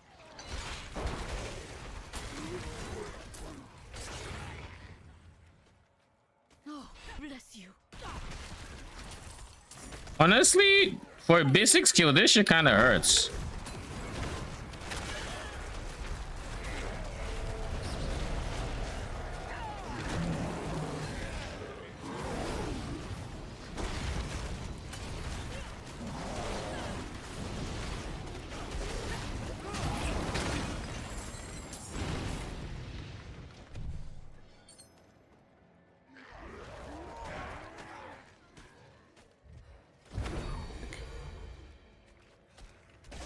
You say you're back?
This is a much better experience, and I honestly think I'm actually incentivized into putting points into lesser, whatchamacallit,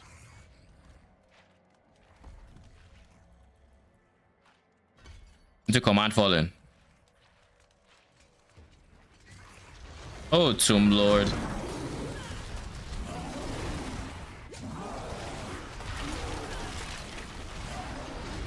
If only I could say I missed you.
All right, I need to destroy everything in that inventory.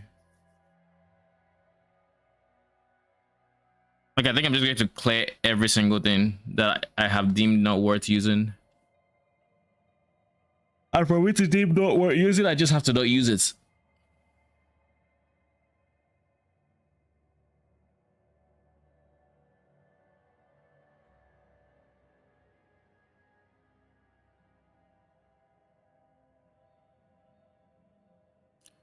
So far, Agram just doesn't feel that great. Now I know how to make him not feel that way. What I do is just there is no path towards it to be, is kind of what I mean.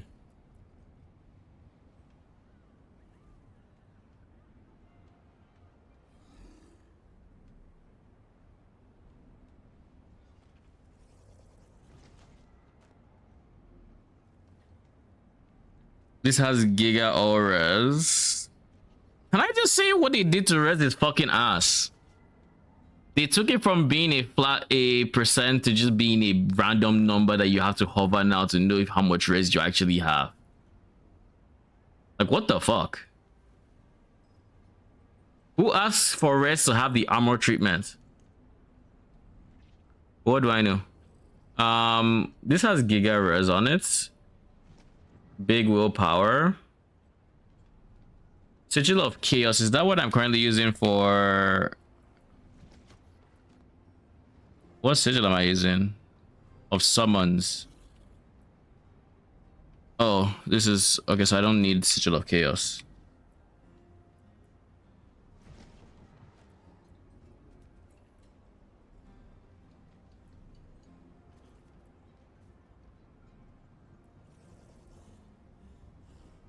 So this is effectively res, big willpower.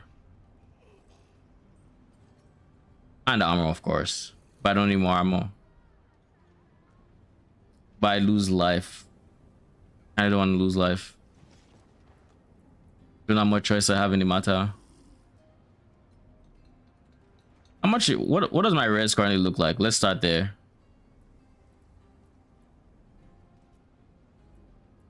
$37.22 on some of these guys. Fine.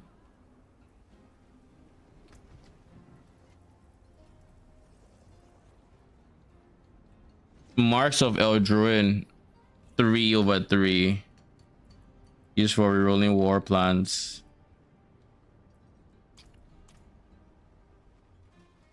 Okay. Ah, a warrior. How may I win favor, my friend?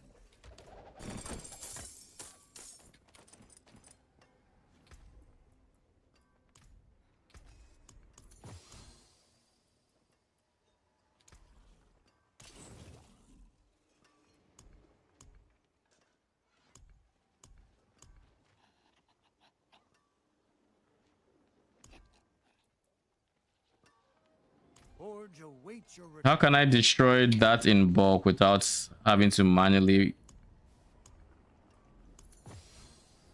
There we go.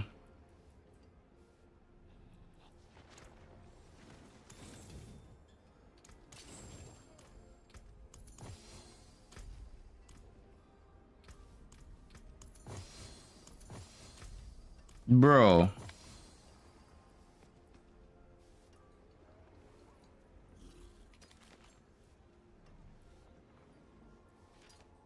I don't care about... I don't know if I don't care about abyss skills.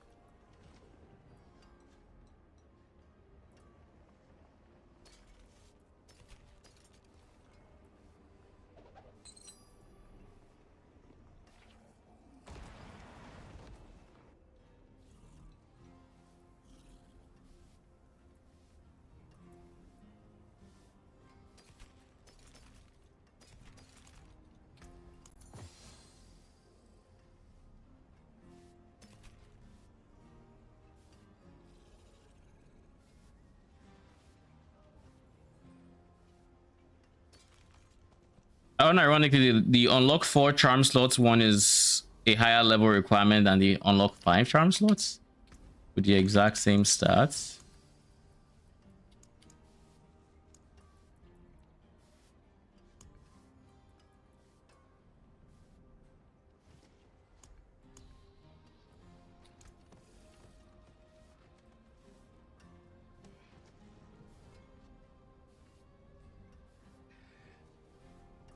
Are we crashing? What's going on?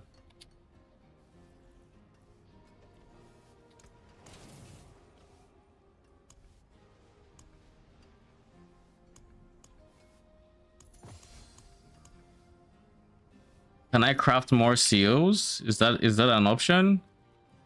Is there a vendor for this? No? Yes, maybe so.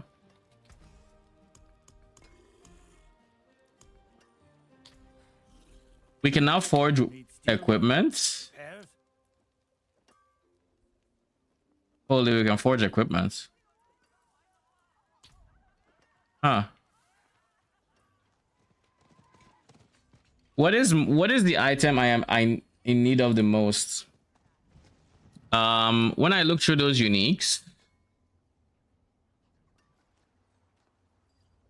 Agram's Schism is probably the one I want the most, but I think the smartest one to go for is the helmet. Wait, not the helmet, the weapon. I say the weapon, 200 mace, because in the process I will get legendaries, which will be offensive, which can help my situation. But if I get the 200 mace and I get the 200 mace and we win. What do I win? I win a basic attack that's... How would I go about perma uptime on the form though?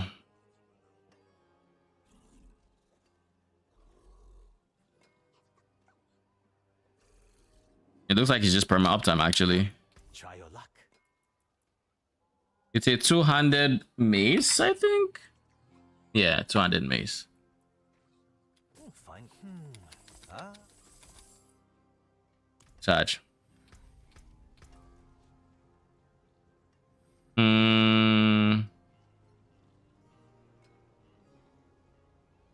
Big weapon damage.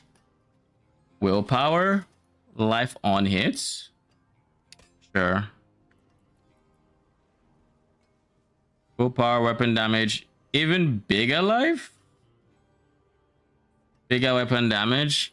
The difference between both of these is the weapon damage. I like that it shows in the DPS though. I think I prefer my life on hits. At least I'll test the life on hits, see if it feels good. And if it doesn't, I'll switch to just more life. Willpower, life on kill. Why does this have more DPS? This one doesn't have weapon damage, but it just has more DPS. It's slightly more IP, but I feel like the IP shouldn't make up for that. That's a lot. .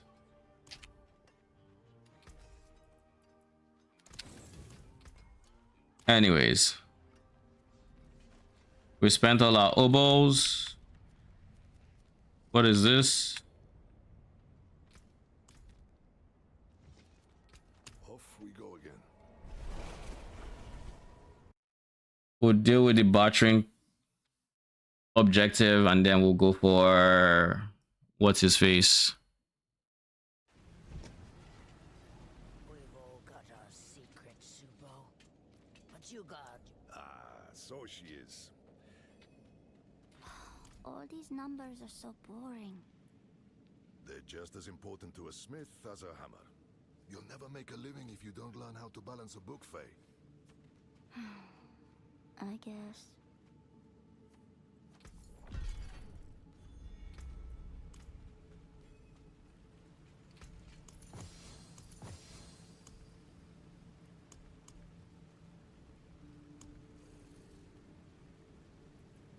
How are my soccer tables already full?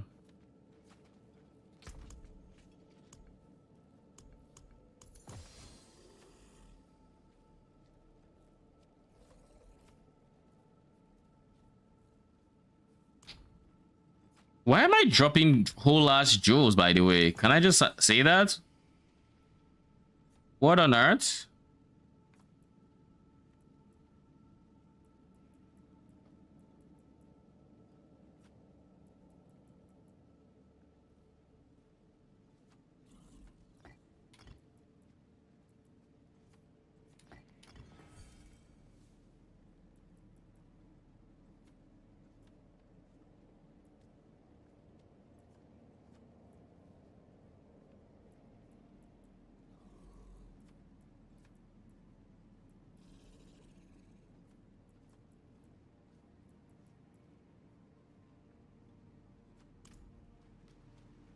All right, where's the jeweler?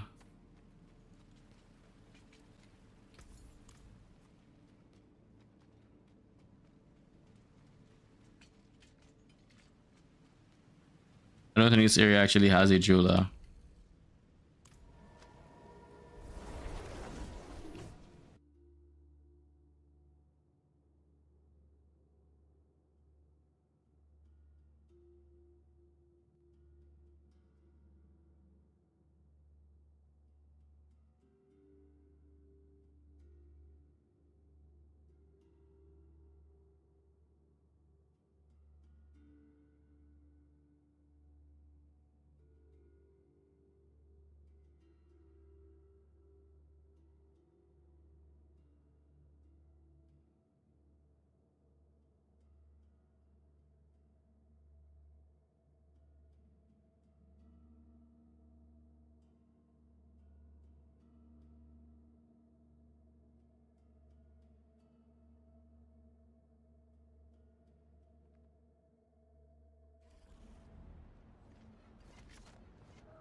All right, we are here. We see the jeweler, I think, somewhere here. Welcome to the Isles. There we go. What do you bring?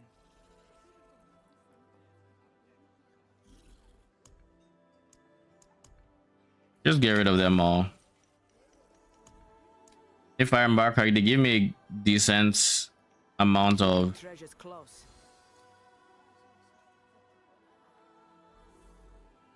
They give me the same amount of resources that went into them.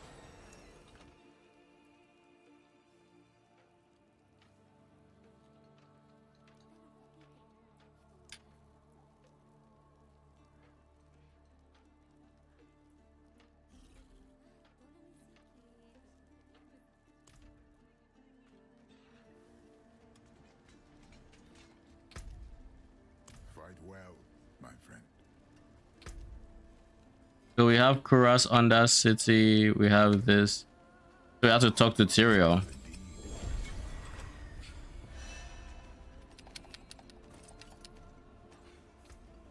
Primitive. Oh. Abodian deals increased damage after command ends. You are connected with a fire chain that deals command Abodians drag damage periodically and grants you damage. I feel like I'm down to try.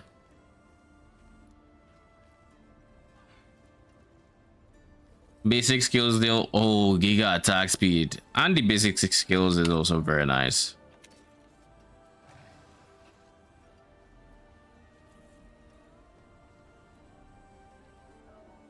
No willpower, no res. I already have enough armor.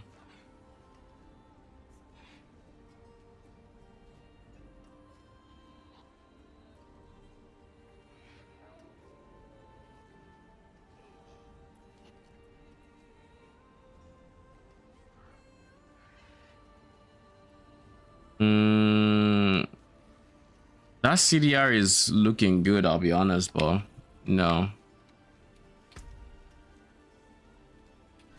Helltide versus charms and seals versus jewelry. We'll go jewelry. We just need aspects at this point. We need aspects to the best of our abilities.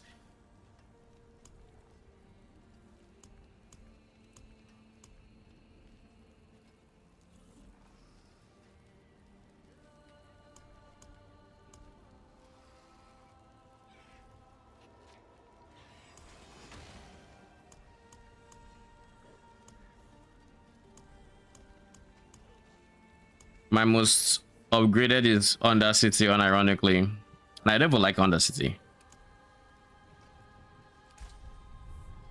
A sound strategy. Let's see it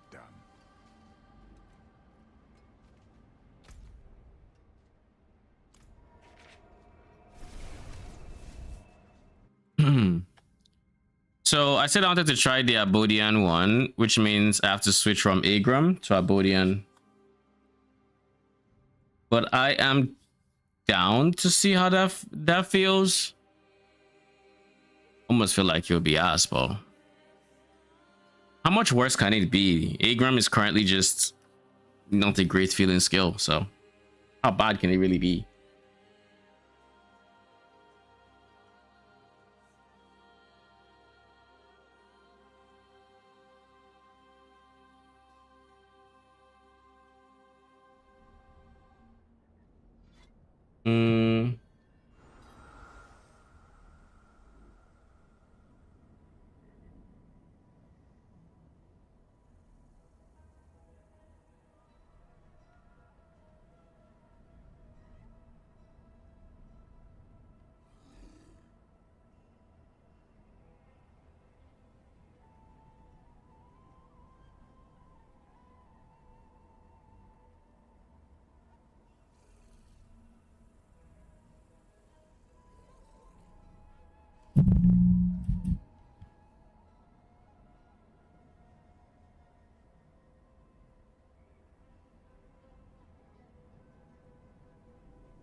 All right, where were we? We've been ported to the Helltide. That's ending in 14 minutes. That's fine.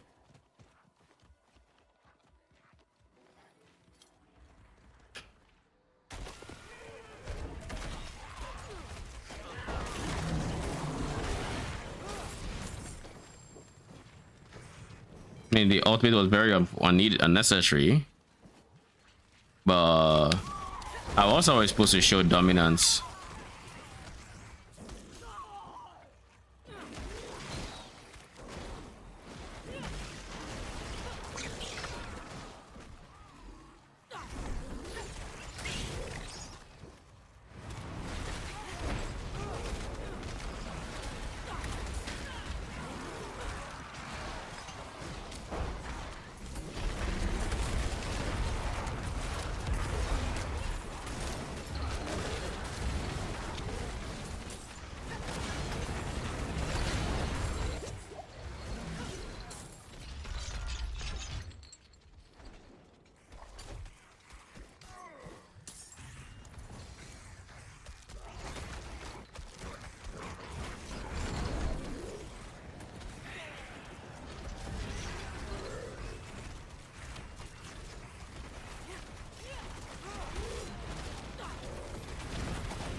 Wait, what? Was that as much health as I thought it was? Wait. Hold up. Hold the phone. All right, minions hits. Oh my goodness. Yeah, that's a start. I'm never playing my sigils without.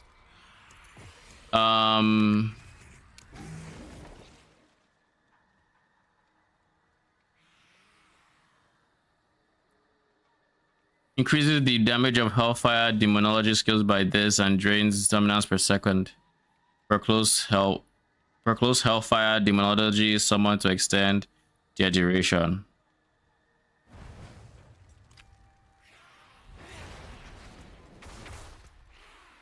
What if I did this? Hear me out. Right? And then I did this. Right?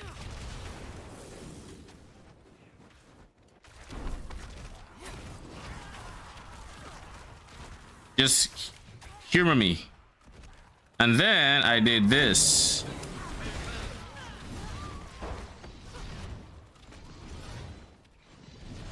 Oh, it's not even...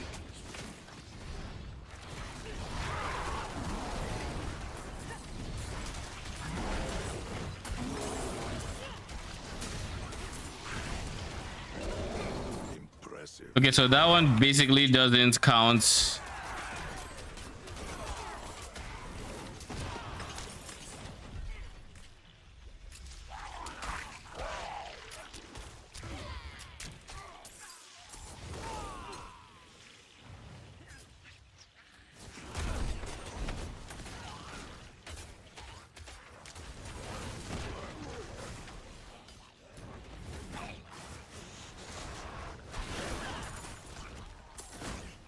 Okay, so that one basically doesn't count as the minion we're talking about. It would need to be maybe a natural Hellfire summon, in which case like this guy, but like this wouldn't matter. Maybe like Blazing Scream, probably with this upgrade. That would probably be the combo. If I were to do this, just to humor it, let's just do 1, 2, 3, 4, 1.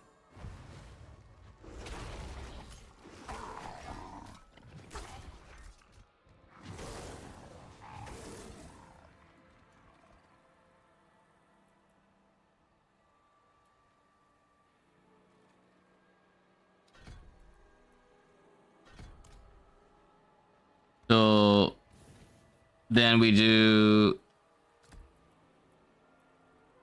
who do we replace? We'll do this for now.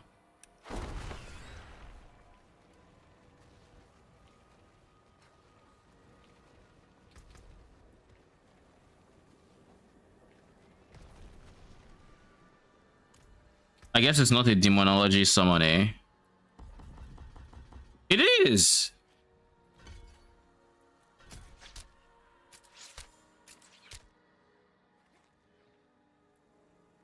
What the fuck? It is though.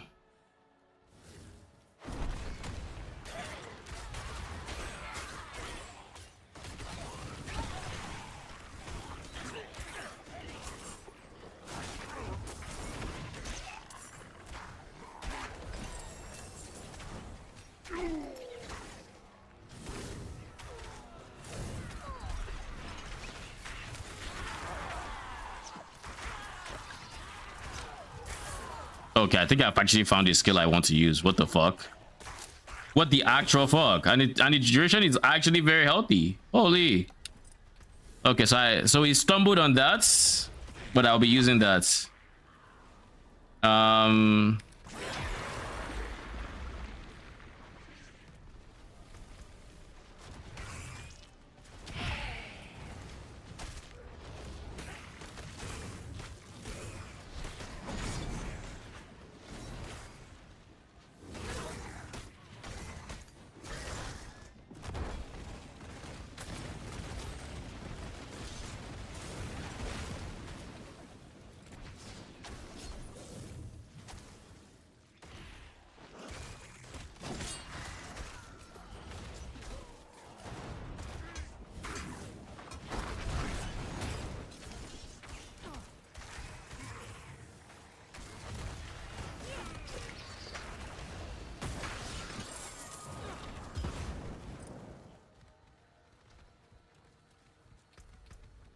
Okay, Agram it is.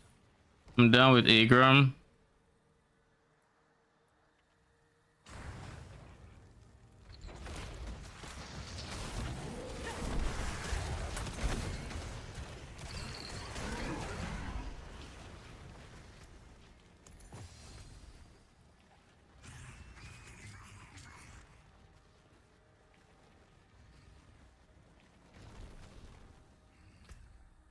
All right, now we have to figure out what skill we're replacing. If I just want to use this guy for my essence, then the eye has no space. And honestly, I'm fine without the eye.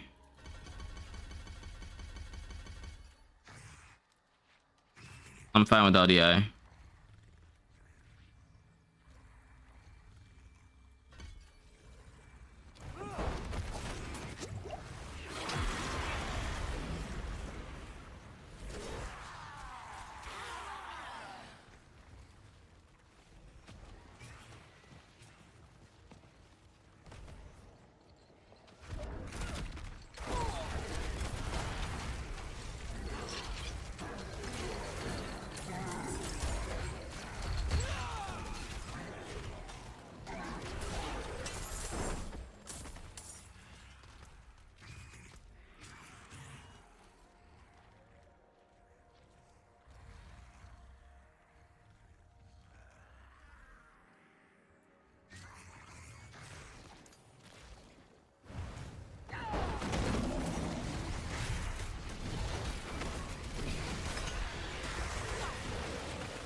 All right, let's.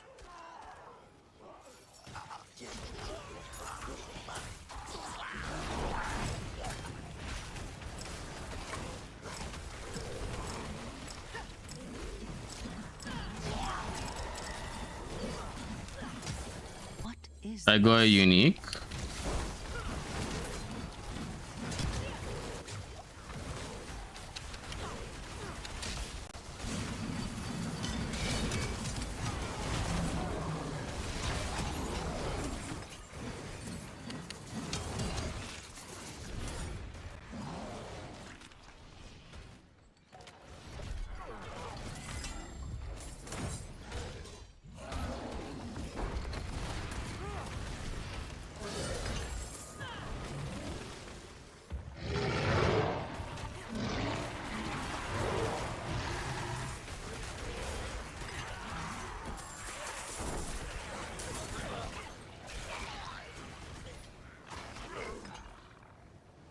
I don't know why I never tried this flaming skull, but I owe you an apology. You're actually pretty decent.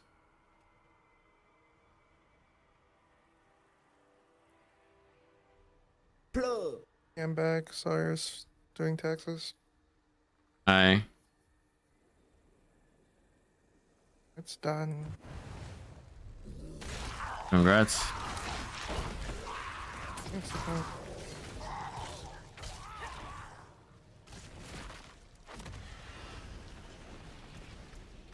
I'm wondering if there's a different upgrade that I would care for, but I don't think there is. Anywho, we're done with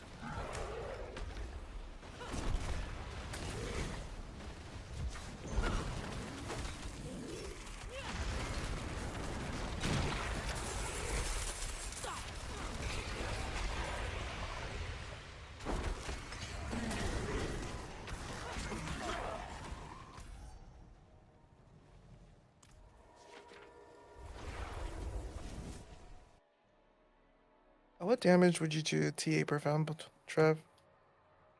T8 profound Trav. Because I'm 400 right now. You saying T8 It's just profound really Shroom is so off. It's Sorry, profound trees. Trav. Profound. Yeah, that is whatever DPS you can play T8. Oh, profound. Profound Trav is same health as non-profound Trav. That's more expensive. Rewards. Better rewards, I think. But he doesn't get Sure. tankier. That does more damage. Probably. Okay, sick. I'll do that next. It's really expensive. I mean, if you just farm your keys, right? Yeah, it's You're not really. All right, we're going to switch Agram back to 1, the first one. I really like that he summons his own minions. I think that's the part that I wouldn't want to deal with, and the biggest reason why I have this one.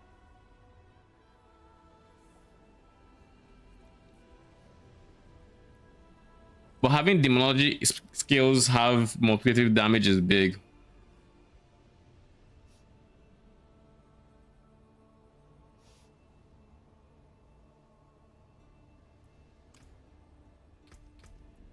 I don't want to micromanage Agram. Ultimately, I don't want to micromanage him. I don't think his Vow children benefit from his multiplicative damage though. I don't think they do. They could. I'm not sure they do though.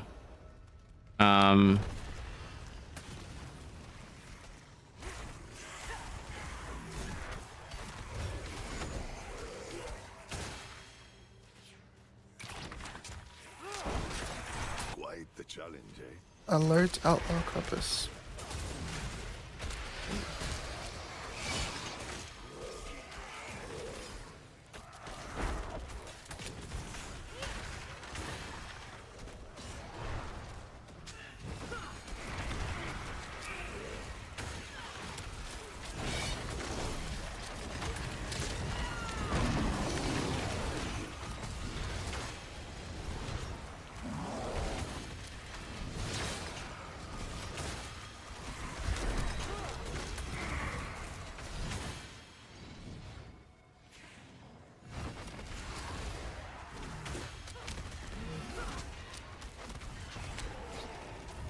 Yeah, this is just a lot of damage.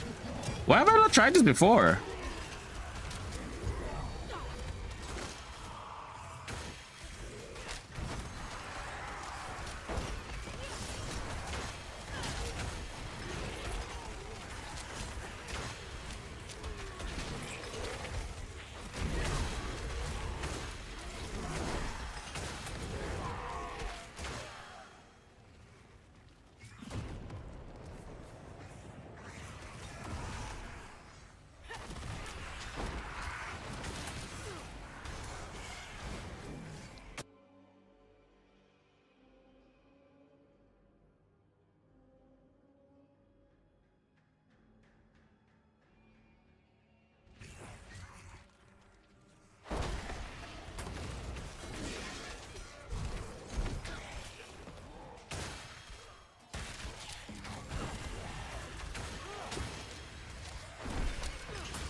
The portal prankster.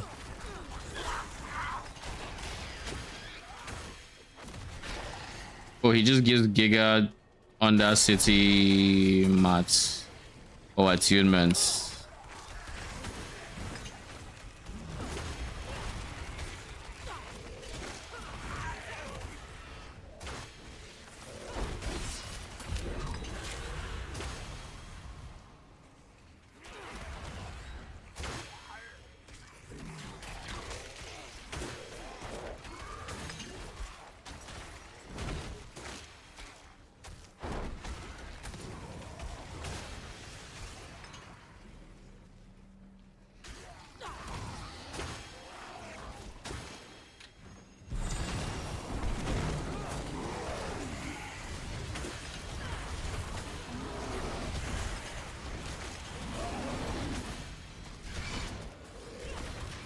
Like, look at the clear speed difference between last time I was in here and now.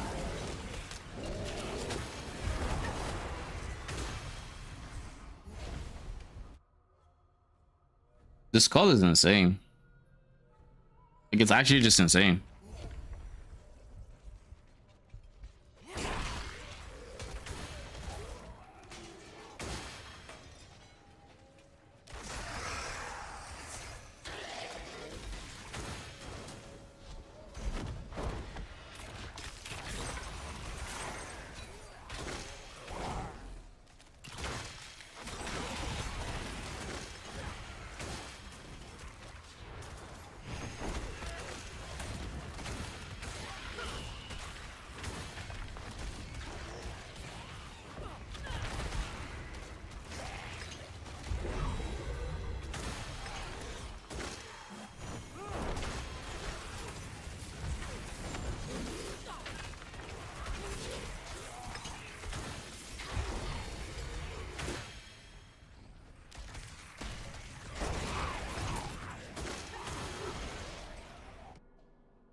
So let me see. That's called skills per enemy that has been hit, right?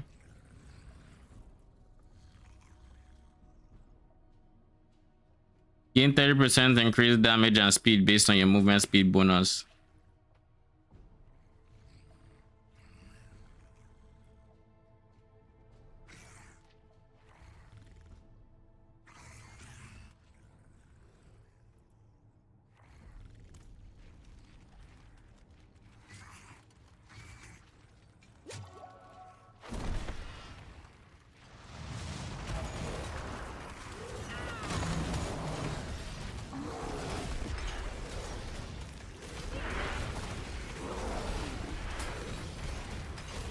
No gate will save you.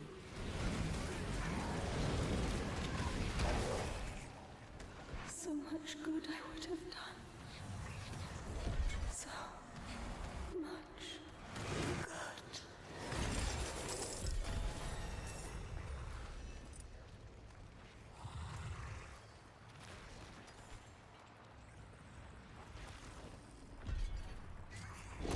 Oh yeah, I did drop a booty, and so I should be using this next one.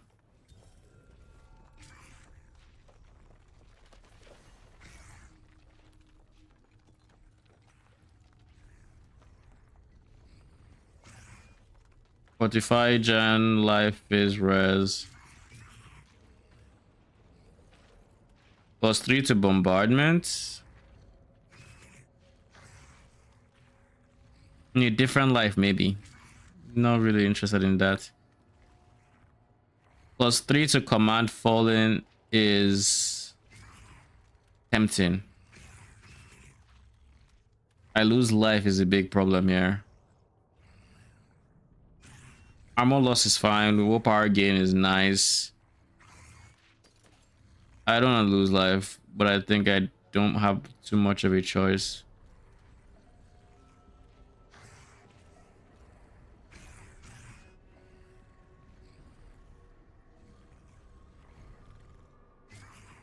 This has more damage, has good life on hits, weapon damage even better, damage over time multi, and fire damage multi. I'm losing willpower for this. Fine. I'll take the life loss.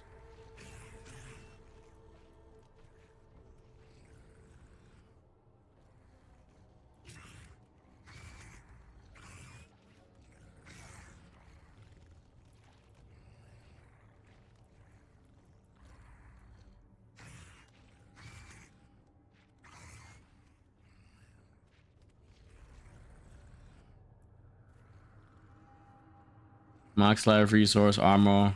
Meh. All right. We have one more point to spend. It goes in here.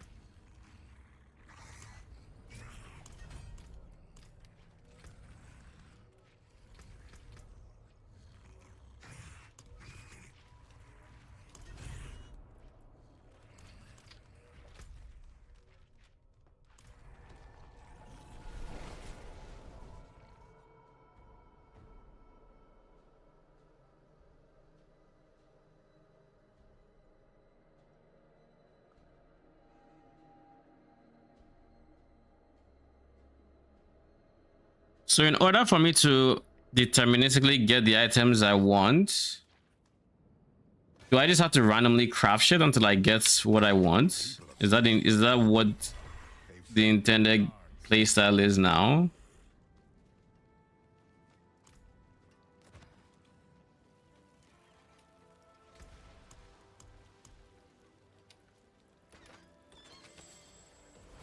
Let's remove torrents if we can.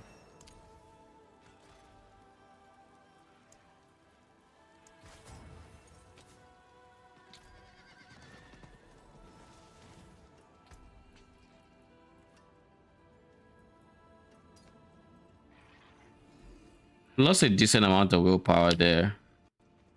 Not the biggest fan. After all, each point of willpower is increased damage. Well, I guess it's fine.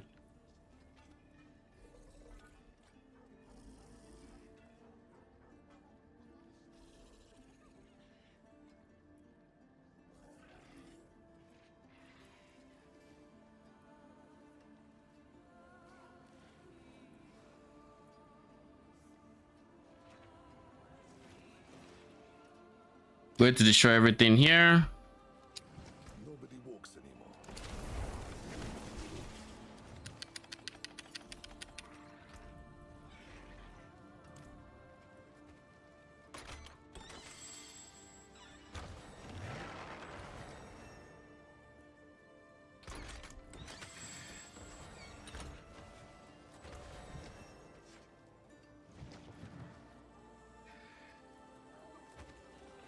No.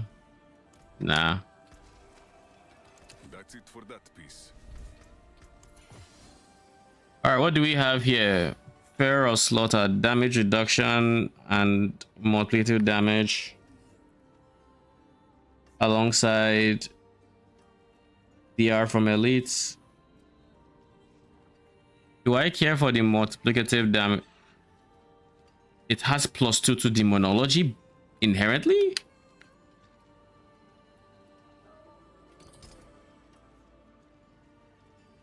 What the fuck? Okay. Kind of don't want you though. Kind of don't want you, but it's +4 though. That is +4.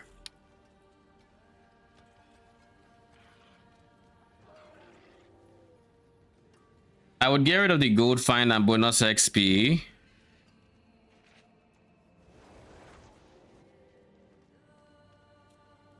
Well, I'm going to get rid of it soon, I guess.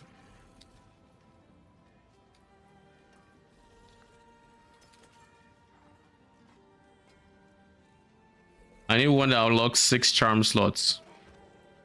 That's what I need. All right, let's mess around with the loot filter a bit before doing anything else.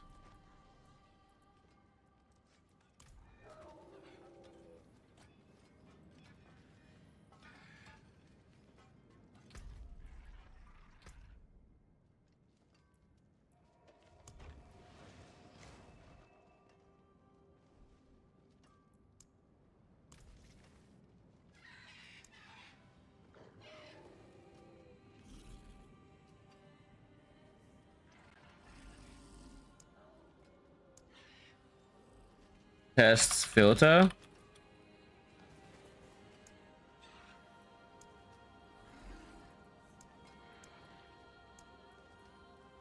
I would like to hide.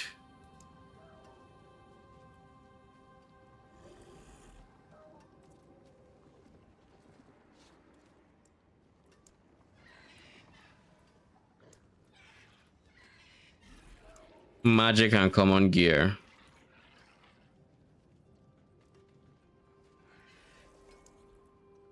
Recolor. Sure. I'm not dropping great affix yet, so no.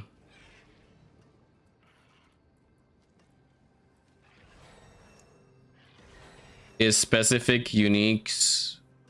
Two-handed mace. Dirge of Odium? No.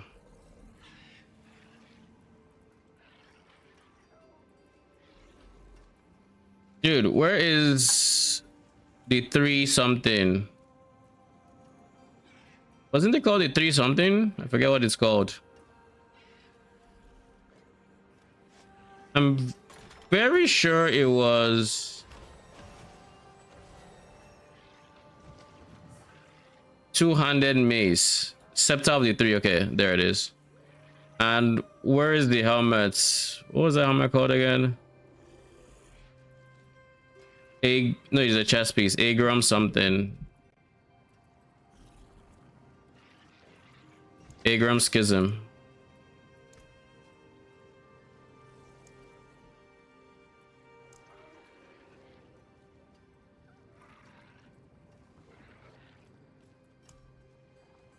All right, these 2 uniques are going to show. Then I'm going to add a rule.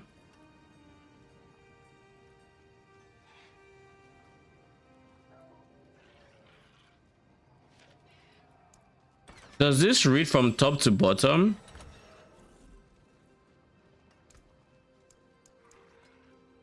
Uniques.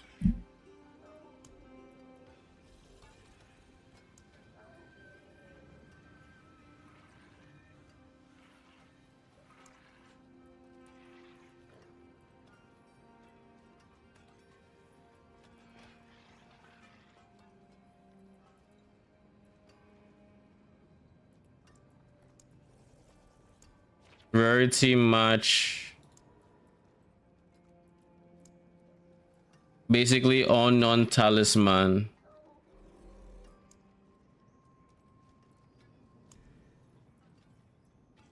So far, pretty simple loot filter.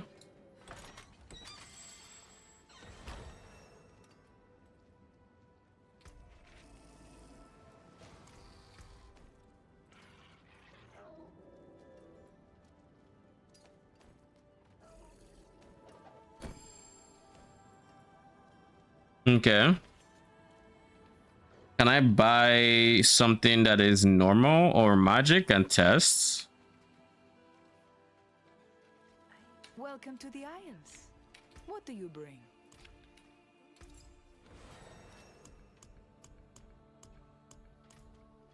Stones to cut. Hunting compass is fucking Gems to 3.5, brother. Holy. Are you just not realizing it? That's crazy. You want those Doro procs, right? You pay for Purple be it. good? No, because it's only the blue that gives you the compass, right? Mm-hmm. So purple actually wouldn't be good. Check, and yes, Oh shit. balanced out. The mercenaries are here? Really? So there's Subo, there's Rahir, there's Faira. Where's the last chick? The Berserker. What's her face? She's not here.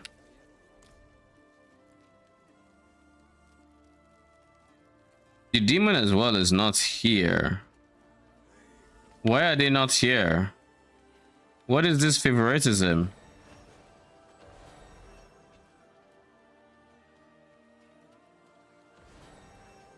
Anywho, I see where a shop is.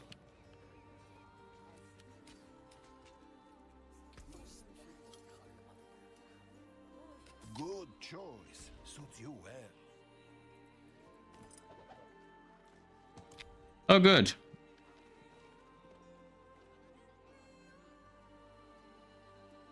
How do I show loot filter though? I'll show things through loot filter. That will be the next question. But I guess it's not too big of a deal right now.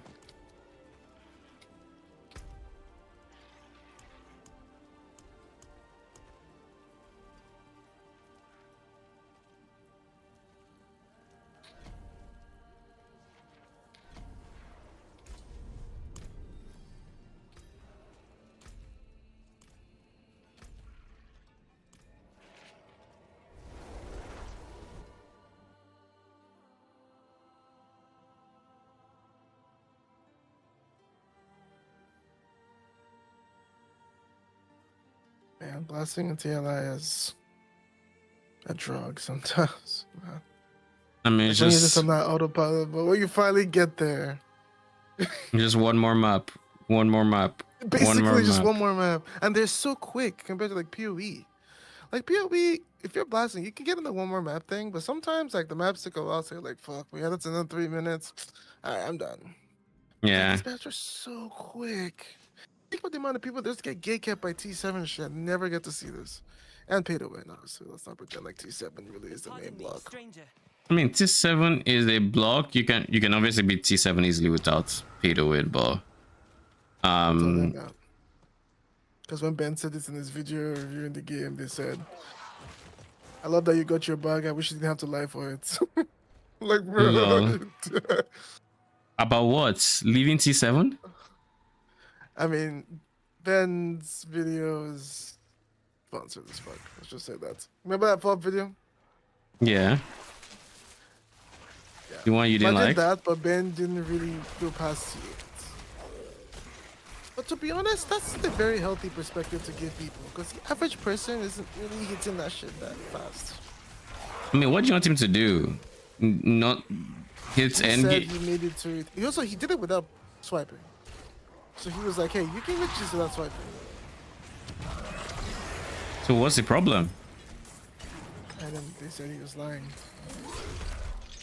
That's... I mean, people will be people, I guess. I mean, he's not gonna answer comments. It's fine. We'll got his bag and he's gone. That is such a weird... There isn't enough. There isn't conversation regarding TLI in the RPG community. Like, people are ready to just talk and accept like things that are like, "Oh yeah, man," but like, you know. I feel there's like people that might not even be TLI players, to be honest. Also not, because they just assume he's lying because he's paid. Or the people that just go in Ziggy's comments and just talk about how everything he's saying is just invalid. Meanwhile, Ziggy's actually trying to have nuanced conversation, even if like it's some parts of it like flawed, like the one you pointed out. But I think the game is designed for conversations around this game to not be that straightforward. You know Like, what I mean? I can say that, like, when I rant about the people who make comments like that, it sounds like they are minimizing the experience, but that is not to say it's not possible, you know. It is just everyone talks about that friend they have, but nobody says I have the person. I mean, now I have one. I mean, I know you have one. Here's the thing about the friend we know. If the friend is doing what those people are saying they're doing, that friend is paying an insane amount of time in the game. That's what I said. They probably aren't seeing that. Yeah, I know. That's what you said. They probably aren't seeing it. It's the Rauscham in the party. It's the donkey for me. It's like they're slaving. It's like you did. Whatever you're swiping for, they're putting double that time in hours. And I think that they might not realize that. I mean, that's the veil, right? That's the veil in PoE you talk about a lot. You don't realize how much time you're putting in. When someone tries to respond to that person and they go, the PoE's pay to win too, you can't do anything without search tags. I'm like, brother, what the fuck are we doing? What happened to the conversation? Look, now you've said this guy's actually never going to hear anything you have to say for the rest of this conversation. You literally lost him. I mean, we can talk about how pay to win TLIs without saying PoE is pay to win or something. Can we just not say something stupid that has nothing to do with the conversation? It's like politics. That's how I feel about when someone says that. It's like, oh, you did this. Well, this person did this. Are we going to ignore the fact that they did this? Yeah, but what does that do with you? No, they did it. Did you see them? They're doing it. It's like, brother.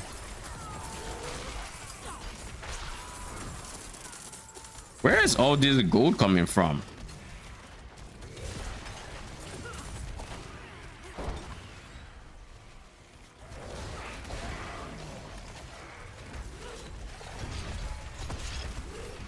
Do I wish someone like Captain Lance or Junk really got into this game? Kind of, because I think they have really good minds for a game like this, and this game is a very big sandbox, and those players literally live in the sandbox, but you can also just accept that Captain Lance will click this game and click it off as soon as his sponsored time is over. No second to waste. And honestly, if he has to pick between TLI and Albion Online next time, he's probably picking Albion Online. So I don't know. I mean, I think that's also okay, if I'm being honest. I think it's okay too. I do like more creators. I think more creators for me is like a selfish reasons. I get to engage with more shit. You know, when Palstron's builds, he has two builds here which releases. The first one's a League Starter, and the second one, which is you. This one cost me 50,000 FE. Now that I've released this video, it costs you at least double that. When he releases a video like that, I have never in my life played a second build that Palstron has made. Like, it's literally not possible for me. Yeah. Like, I would have to be, because Palstron, even when he does his sponsored hours, quicker than, you know, so quick. And bros should be playing offline. Like, I'm in his Discord. Bro's like, you go 6 hours in. 6 hours after his stream has ended, bro's still posting, like, lucky drops. So, like, I just think that I would love for more diversity in terms of, like, what the game could give us with players. Like, with, like, the more people like that play it, the more smart people play it, the more cool shit I get to play. I recognize completely how selfish it is. Hey, we're humans. We're selfish beings inherently. I just realized, if you don't mind me speaking more on something different. Well, In TLI, because I can actually see my damage numbers, when I'm fighting a tanky rare, I am realizing now that all that is just DR. Because every monster I'm seeing, my numbers hit for billions. Why did I just watch this tanky rare take 100k damage? Like a red number 100k. And I'm like, wait, what just happened? Like, why is that monster taking do you so have much a less? a throwaway skill that is constantly hitting, doing something else like your minion? Oh, maybe my minions are hitting them for like 100k. Can I see my minions? Yeah, can't of tell. course. So it's these fuckers that hit it for 515 that make me think I'm hitting some insane low rolls. You can't hit for 1,000 and expect to kill anything in profound. Like on the lowest of rolls, you're not hitting for probably sub a billion. I'm going to need. Okay, thank you for spawning more enemies. I needed TLI is proof that an infinite endgame system like LE, compared to like a TLI system, which is still infinite in its progression, but you know, and the skill ceilings are really high. it just gets boring. Corruption pushing. Much better. Because this is the league that people are pushing the most corruption they've ever been able to. In LE with the Shadowrun build for Rogue, like people literally just posting 50k corruption clips. Totally. But I mean, they can't. Like, that's not the same as someone posting, you know, my friend linking like 100t damage build. Like, I don't get the same wow factor from that. You know what I mean? Yeah, I just mean, thought that was interesting. I mean, a good chunk of that, if you want to go to the nitty gritty, is the way you're scaling. On last epoch, to get there, you basically have the same experience from like a to 250, 300 corruption to whatever. The only difference is, oh, now your LPs are slightly more min max. You have maybe, instead of hitting that random affix, you now hit an actual affix you care about. Whereas in TLI, you've gone from T2 to T1 gear. Your slates have changed, your kismets have changed, this has changed, that has changed. You switched noble gems, you switch support gems. Now you have curse on hit ring, so your skills are different. Like, things change, and you have to think about what the next upgrade is.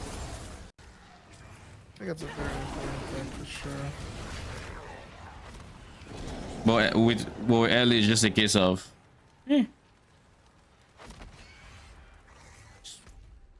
you have this unique but more LP, or you have this unique and one more affix, but it's still the same unique.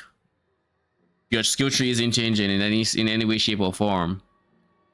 Your skills, you have the max amount of plus levels on it from like 250 corruption, if not less. So those skills aren't being changed in any way, shape, or form. No interaction in the ways the skills react to each other is changing anything. Like, just imagine, just revive memories alone.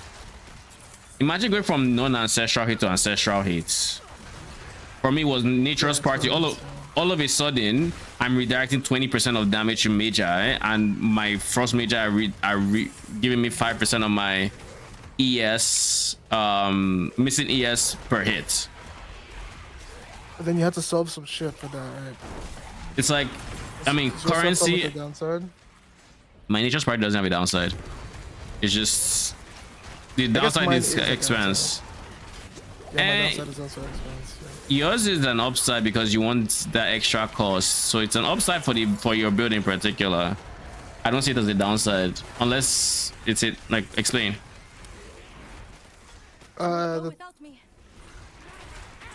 So that's a lot of cost because it gives me more damage. I was just so my thought process was I was thinking the progression, because obviously I skipped that, but I know people who did that, and what they said was your slates are a lot tighter when you don't have Ancestral's Hate, because you're basically trying to get all the costs over there. Yeah. But this one is now like, okay, you have this cost, you need to have your life re-enter on these numbers or you kill yourself, which I guess is it's a challenge, right? You actually just have to like, build for it, which is a good thing. Yeah, and I mean, there are definitely revive memories like that. I think Moto has one that is like, basically, oh, you gain more damage, your minions do more damage each time you hit an enemy or something like that in the past X amount of time. I think it's like recently. So now you have if you want the maximum benefit, you have to hit them, I think, like 3+ times a second. And this is a minion character who obviously doesn't scale attack speed, so now there's a problem to solve for you to gain more damage, or at least there's a new scaling vector for your build that's giving you more damage. And the real solution to it is typically like wind rhythm, like, and a fast hitting skill like Blizzard or something. But like, there are things like that as well. For me, the downside one I had to figure out, I guess, was switching to 5 Magi, which is more or less me just reducing my damage. But now I have, like, once I got Nature's Party, I had to fit in a stone Magi because I wasn't using one before. I just had Frost. So I had to fit in a Frost Magi, a Rock Magi, and to fit it in, I'm just like, okay, I'll just go Erosion as well, because that one comes with its own spots, and I can do some scaling factors from having both of them, yada yada yada. And I mean, that was how that went.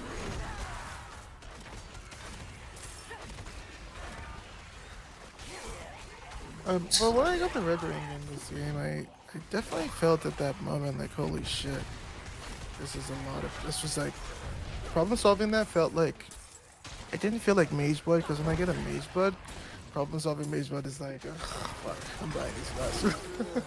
Lol. But it felt different. I can't put my finger on what exactly it felt like right now. I'm trying to see if I have the words for what the closest thing it felt like. For me, off the top of my head, it would be Beast Master. Is it Beastmaster? I think it's Beastmaster. Beastmaster has a node that gives you +1 to max companion if you have 100 total strength and dex. Strength or dex. Like just and so so you can beeline to that node, but odds are if you do that, you won't have these stats at the time because you'll still be in campaign. So you have to figure out a good time when you think you have the stats for when you're going to pick up that node. Certain parts of gearing early are really fun and like really tickle my brain.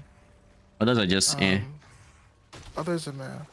When I get to the point where literally every item I'm putting is just stats, I'm like, okay. I mean, it's Like a a core part of system for a reason, but I think it's another reason why no other ARPG has made it a core system. I think yeah. there's a reason for that. I think it's like it literally is just it's insane jump. It's an insane jump, and they're trying. I actually think they're doing a really. They're making us make some important decisions. I think corruption was a good next step, but god damn, the fact that that exists as a core mechanic, I think that's even PoE has even played with it as seasonal. Like, don't you think by now we would have had a seasonal mechanic with PoE where uniques literally have LP shits? What you mean the LP system? Yeah. I think PoE just thinks it's too much power creep, and I agree with PoE. Like for PoE uniques, it's too much power creep. Because the whole reason why you would go a rare is because you want the modifiers that can be on that rare. The moment you go LP, all of a sudden you bring in the kind of worms that should influence gear be LPable. Are you going to allow that? If you do, holy. Even like, can you imagine something like a Mjolnir build using LP uniques? What that means for the amount of mana they can get on top, like because of how much we get from like the tree and everything in form of jewels and all these other things that are already in the game, and the level of the content we have. If they were to try putting LP, it's over. Like you will literally gain leveling uniques, and all of a sudden now those are end game level, those are current end game level uniques, because now they have stats on top of their. He has this shit fundamentally, man. That means that we actually have a place in progression where like you have to fucking love the game for your gearing not to feel like is there a reason to keep going? Because once you get there, nothing is changing about your build. They've made the better uniques they've dropped like a little bit rarer, so it's taking people a bit longer to get there. But I don't know if that's gonna do that much with like, because then they balance that out with like COF. And COF is like, yo, you like uniques? Lol. I mean, I can't even imagine playing COF without COF bonuses. That would feel like us. That would feel like extending playtime for the sake of extending playtime. But that's what it was. It's like Ring of Mendel season 1. Did you hear about the D4 unique that they had to nerf, by the way? The Minion one? That gives you more minions. Oh my god, the Warlock is still a big problem. Should still be stopping minions, holy. The Minion unique that war. I think it's like a skeleton Minion unique that came out this season. The Crip one? I saw a clip of Crip talking about it, and he said it just gave you skeletal warriors, even though he didn't say it. Right? Yeah, even though he didn't say you would get it. I don't know if that was a nerf. I think it was a bug. No, apparently it was giving you. No, they changed the number on the unique. Apparently, I was watching Crip stream. I don't really know exactly how it works, but because he said they had to change the functionality of it, even if that was not the fantasy that they promoted. Yeah, but like, because it was bugging out and causing server crashes. Unless it's a different unique. I think we're talking about the same one. It's like, is it a glove? I don't know the unique. All I know was an aspect, I think, or a unique. One of them. Basically, what it did was it gave the summoner skeletal warriors, even though nowhere on the item did it say it was going to do that. in the Exiled Again video I sent you. Let me find it. Oh yeah. Mm,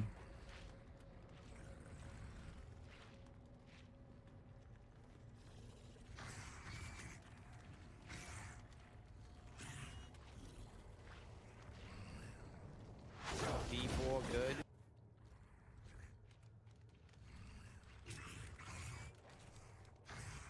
did you see the timestamp on the video I sent you? Pub gun. No, on the Exiled Again. Yeah, it was in that pub But gun region. actually, That's the one you sent me. It was Quinn into Oh Gazi. yeah. the necrotic carapace. So yeah, necrotic carapace, it's an aspect. It says when a corpse is formed from your skills. When a corpse is formed from your skills or your minions, fortify for life. And for some reason, it was just giving maximum Just gives you warriors. 6 warriors. It just gave you 6 warriors. I thought Nowhere that's what on, you mean. nowhere on the item does it say it's going to give you warriors. But it just did. So all of a sudden you had more warriors.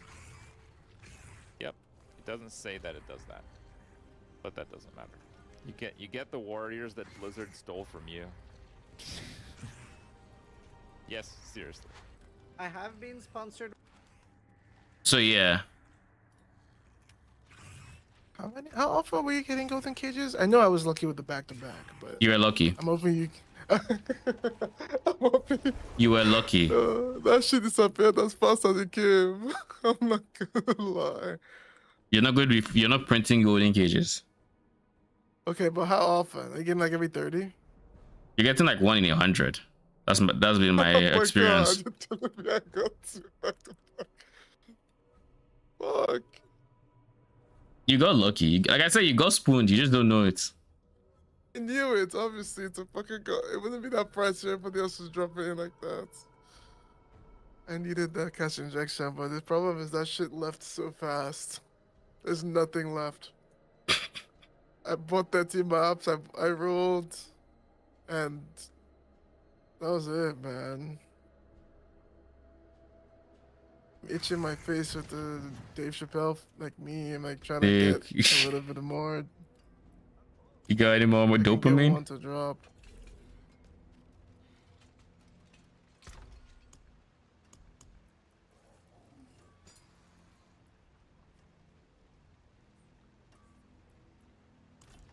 These are really, really high or much higher DPS, but I'm not willing to drop the life on hits.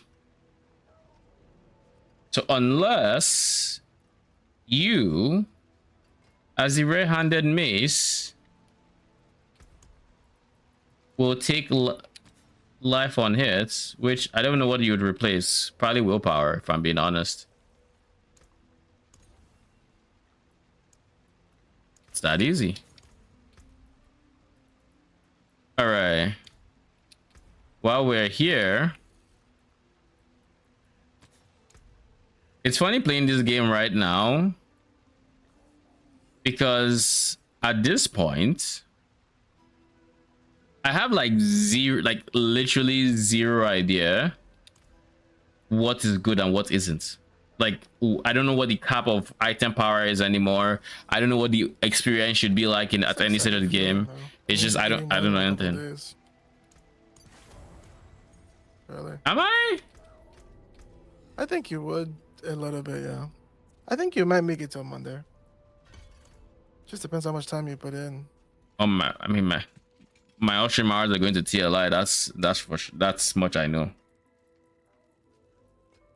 I have a lot of progressing in TLI to do. I have a lot of FE to get. So that's where that time is going. Gotta do what you gotta do for that money. The sponsor I didn't see, right? No, you're sponsoring. I'm sponsoring them too, because I just been looking at my Rehan too, and I'm like, you could be a girl, bro. Lol. I mean, you can be. And damn, that was weird. I blinked and it turned into a girl. That's crazy. -20. Our first 20. Why am I in this town? What am I doing here? It is done. Talismans, leg guards. Yeah, let's do talismans.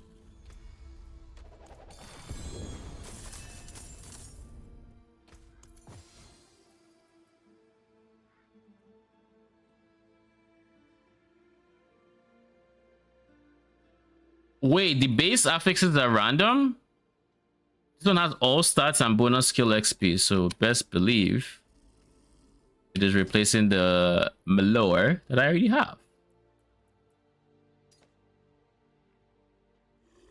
That is wild. So this +2 I got here Okay. was just lucky. Holy.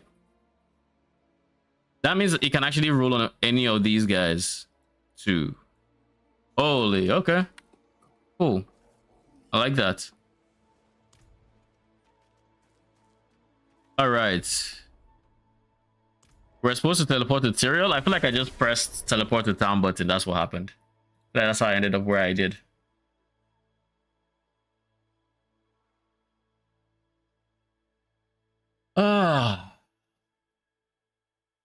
Agram fails us.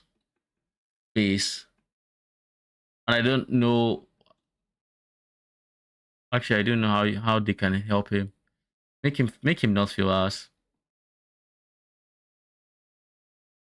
He doesn't feel like he doesn't have much coverage. He doesn't have Giga single target. You can't put points into him, so you can't, as you level up, points can't go into him. You can only take the class bonus, which is when he just gains like 90% multiplicative damage. But that's kind of it. So until you have items, he's kind of just there, not doing too much. I think he's not even too bad, but like he's one minion as well. So like there isn't, not much is happening from him. Just straight up, not much is happening. +2 to all. Okay. And you think I'm not gonna keep you. All right. We'll find the second set of this. And it comes with an inherent +2 to Abyss. Sure.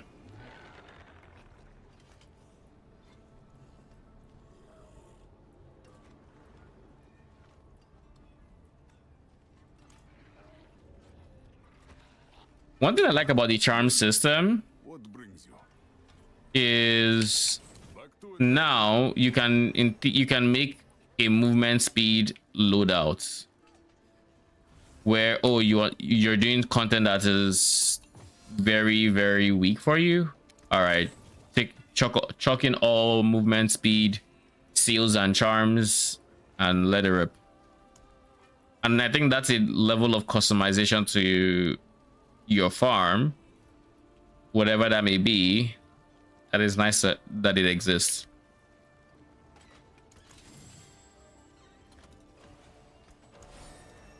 The ancients watch over this one.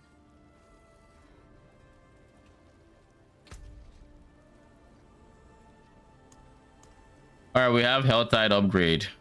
Demonic rats will frequently attack you in Helltides. While empowered by a shrine in Helltide, you gain double threat level. This actually sound like they actually sound relatively impactful. When a Hellworm emerges, it unleashes one of the following: a Chaos Rift, which releases varied rewards upon collapse, maggots, which burst out to experience or when slain, Bloodseekers, which are more likely to drop ancestral items when slain.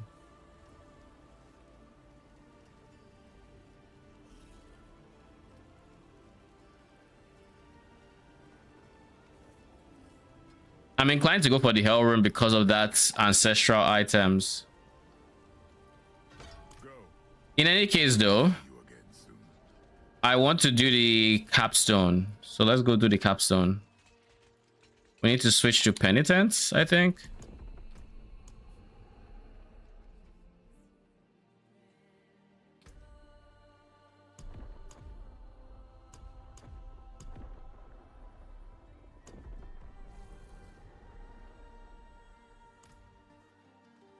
So they want me to start tempering my items? Doesn't it take too early? All right, let's do some light tempering, shall we?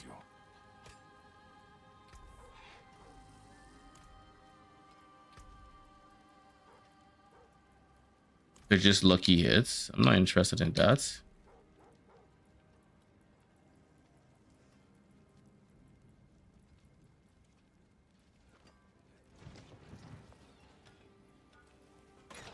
I'm going demonology damage, I think. What is the most common this is demonology. Demonology. I think they should all be demonology except you, but you don't do damage. Demonology. Yeah, you're all demonology, so. Oh, what is a waitress, isn't it?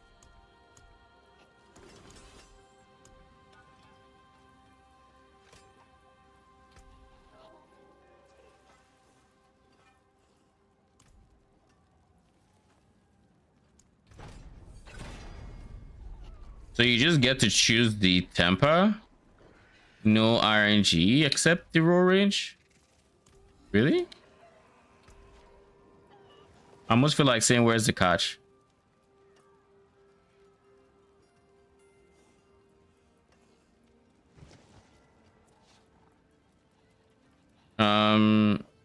My skills mostly do physical damage, I feel. One deals fire damage, but the other zero physical, so we'll go physical.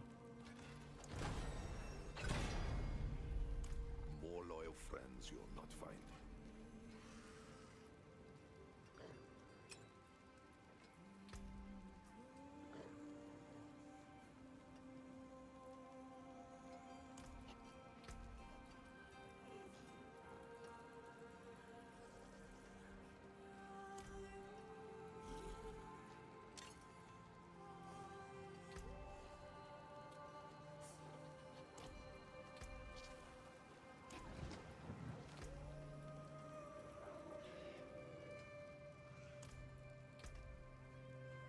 So far, I'll be honest, not impressed by the tempers or by the available tempers. Like, they're kind of whatever.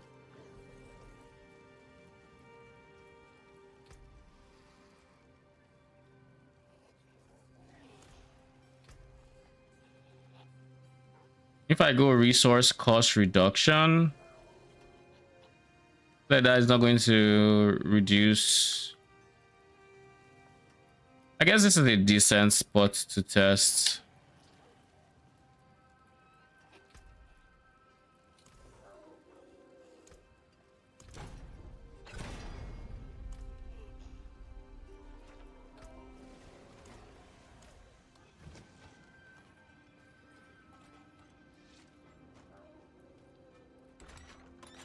So this is the 31, 34, cool.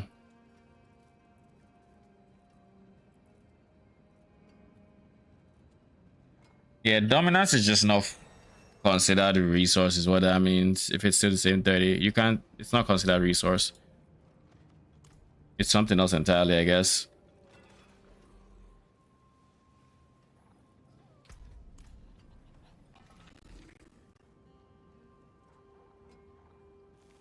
Gear affixes.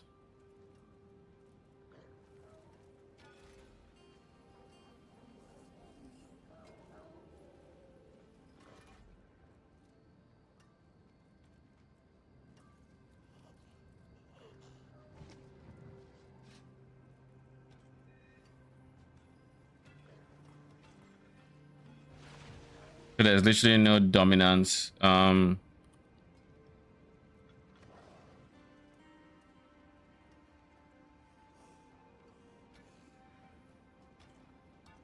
Where is level of demonology? There's nothing like that.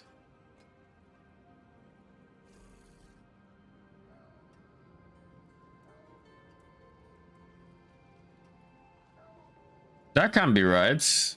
Like pants, I've seen level of skills.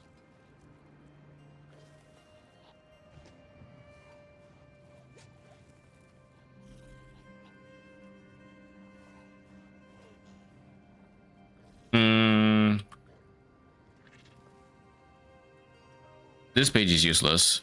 Oh my goodness. What is the point of D4 builds?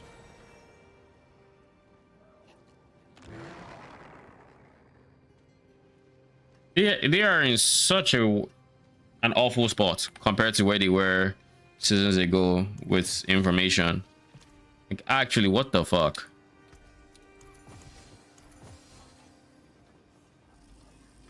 That's it for that piece. You know where to find me. I think Horadric Cube is probably the place.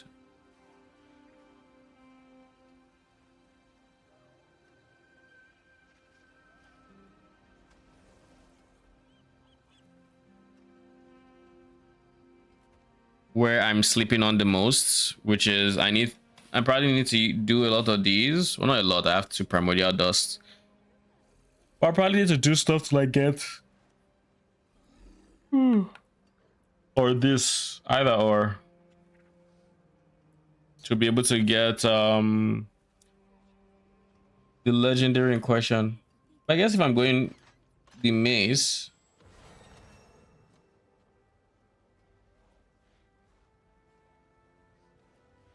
how many two-handed maces are there?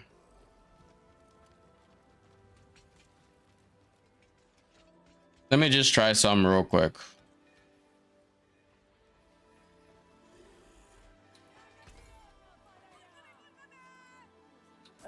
I thought mainlanders had a sense of adventure.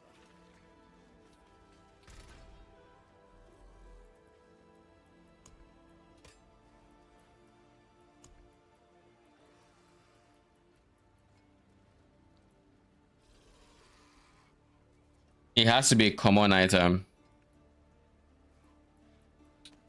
which means I need to go to the shop and see if I see common. Pick one up. See how it feels.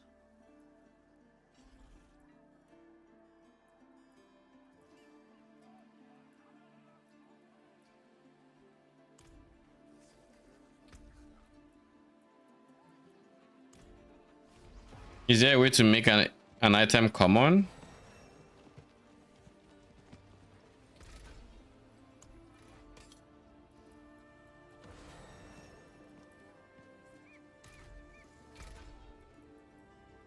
It's like 11,000 damage on my watcher. Fine. Low.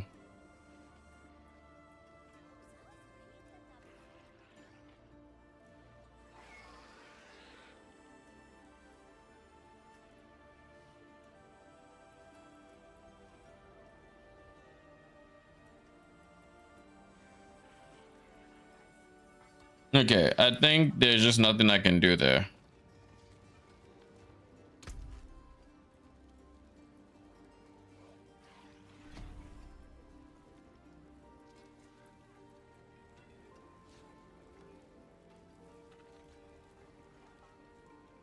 Cross under city.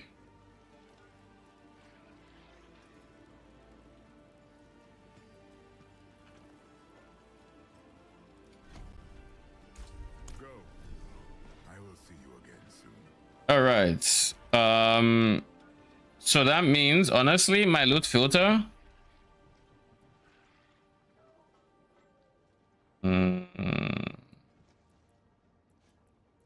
Options, gameplay.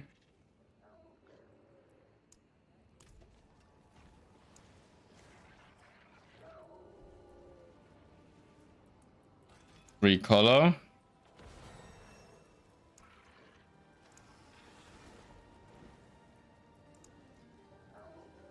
Common.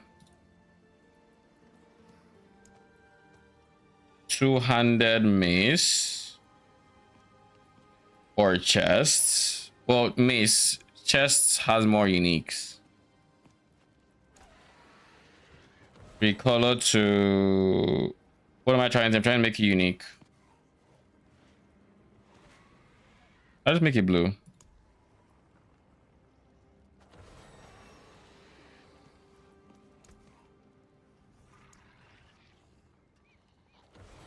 Cube. White items.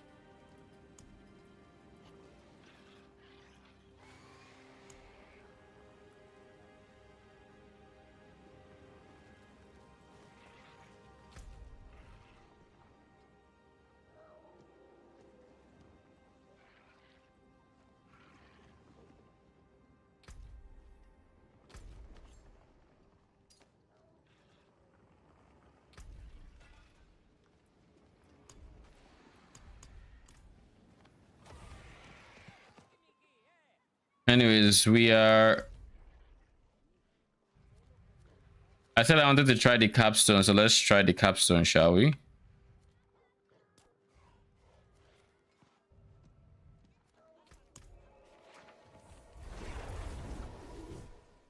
Realm power has been unlocked for all characters on the realm. The fuck is realm power?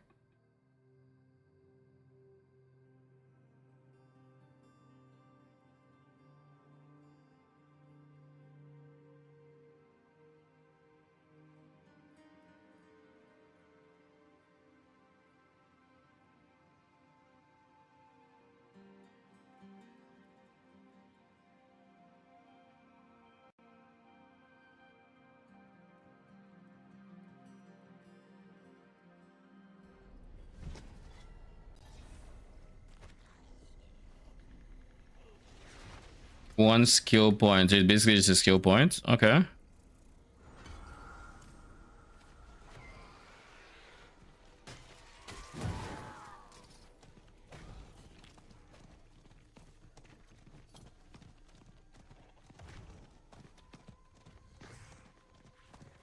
Guard up. Hell is upon us.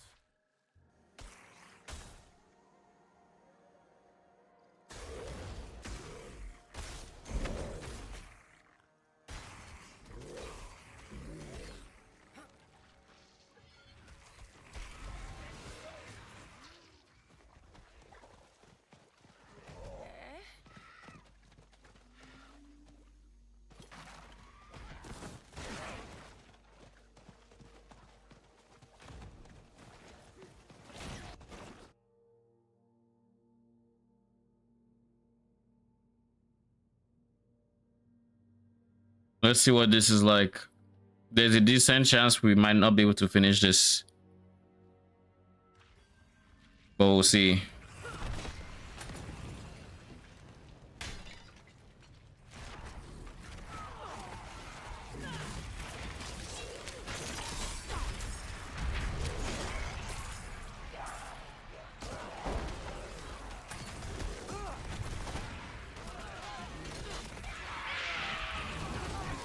Never mind, I have good damage for it.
Why is this so much easier than I thought it would be?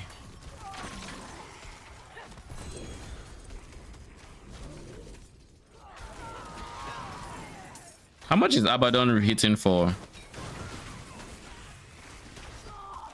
5k. When this skull is hitting for 60. Okay. Say Abaddon, not Abaddon, Agram.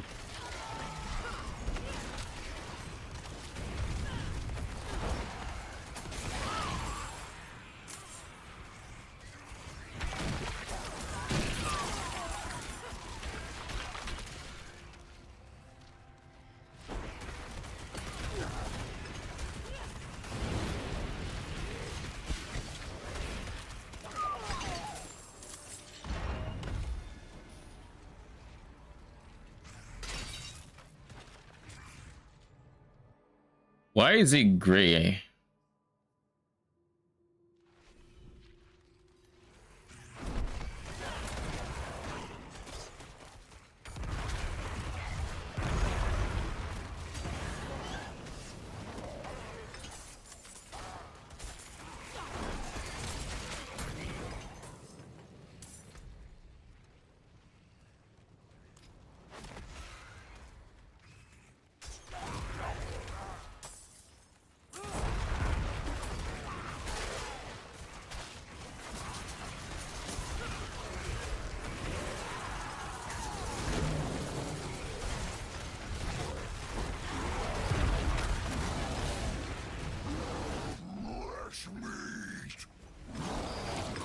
We just 3-tap the butcher.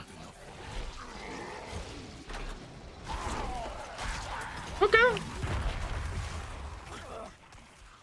Is it that I just put on an aspect and all of this? Was it the aspects? I mean, the aspect is going to help my Infernal, like my flaming skull, right? But like,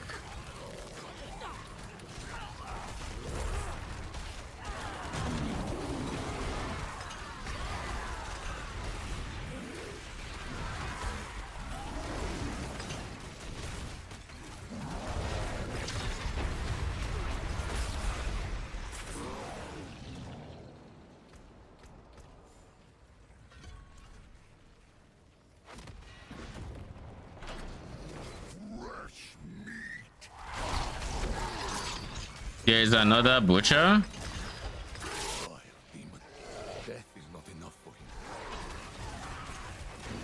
Is it like a mod or something? Why did I just see 2 butchers in my dungeon? I guess it's the capsule. Maybe that's part of the challenge.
Yeah, it has to be because of the dungeon with the number of butchers.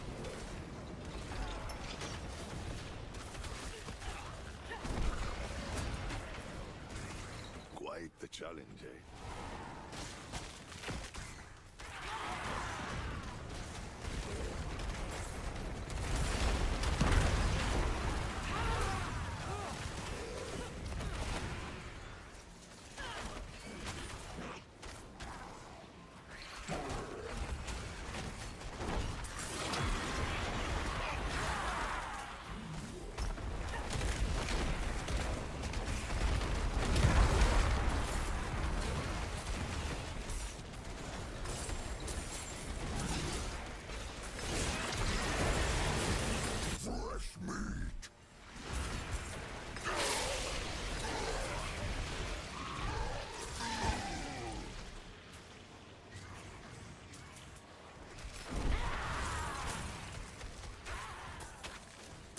The way I can play with this Infernal Skull and my immune to damage reminds me of Infinite Mist. That was such a dumb name, by the way.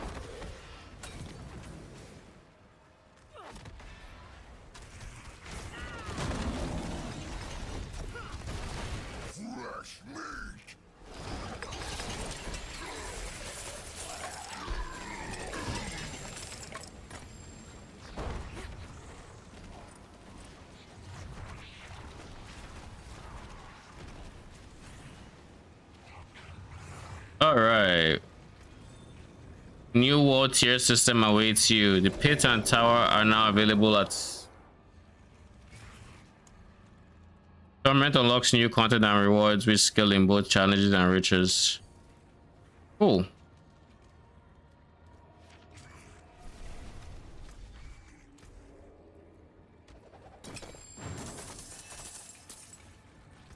That was a lot easier.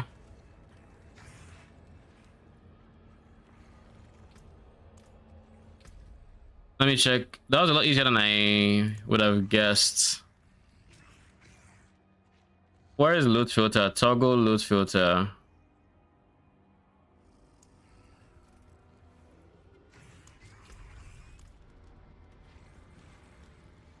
Okay.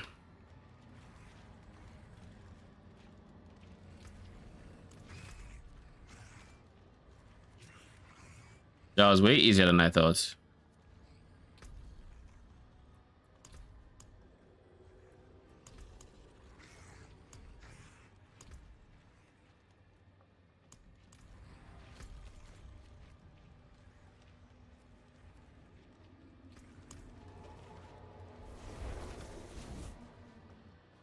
Now I need to clear our inventory and we can go from there. But that was the one thing I wanted to do before ending stream. I wanted to beat that. And then tomorrow we'll likely explore the higher torment tiers with our skullhead, our good old-fashioned floating skullhead.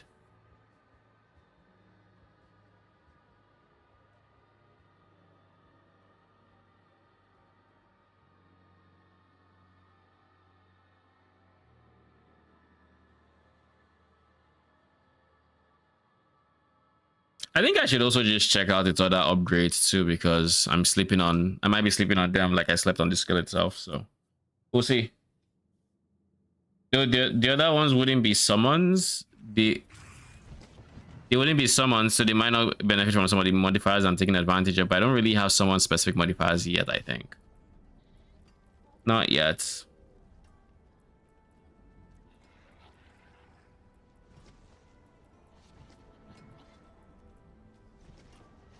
Life fire damage multi. No, I'm not taking that. No.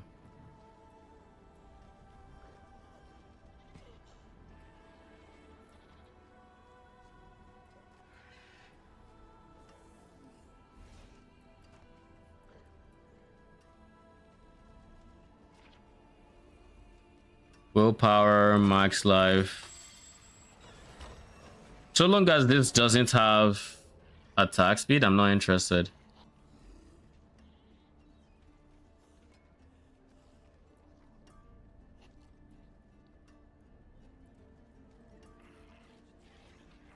Also, can I say life on hit as a stat is just not balanced? How can I gain 700 life on hit? No CD. 700. How much life do I have? 2k. That's a third of my life every hit. For one affix on my weapon. It is broken. Anyways,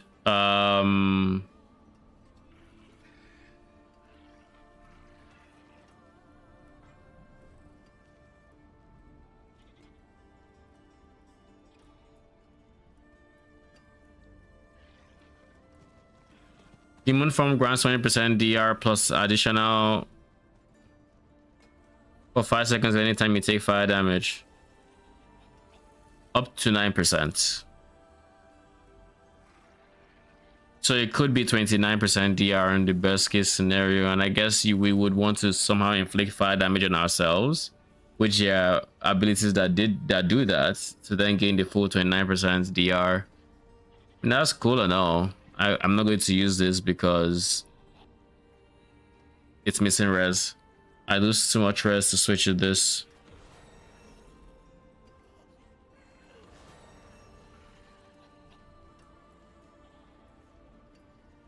Yeah, nothing. Mainlander, what brings you? That's it for that piece.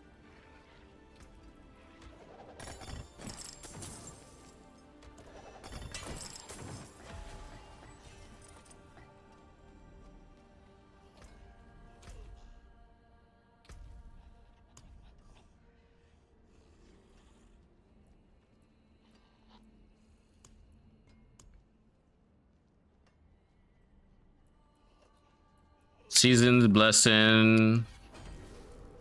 So we're done Whispers. What's next? We are getting to the point where we will soon care about glyphs. But I guess before then, let's just try to prioritize Purvey of Curiosities.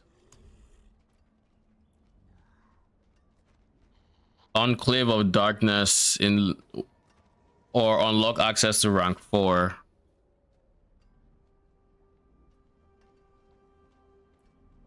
Okay.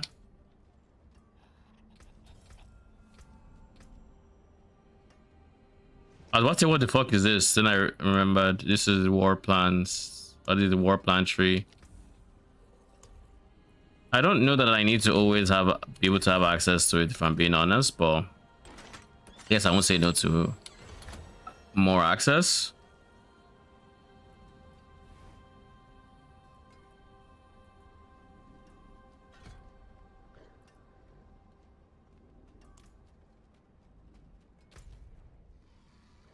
Let's go click this skill real quick, and then we are going to end stream afterwards. I just want to see what the skill looks like on its other upgrades, because I could easily be sleeping on it still.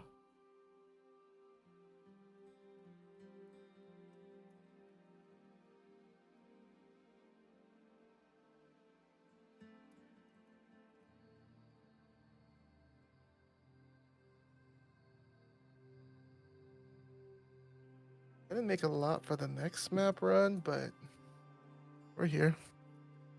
I mean, it's RNG. And God's Chest is a strat where you can go unlucky for a bit. Went up from 27 to 35. I don't think I'm buying tonight. I don't think I'm buying tonight. What do you mean 27? Oh, you mean price of the compass? Yes, it's 35. Holy. An hour ago, I bought them at max for 30. 35?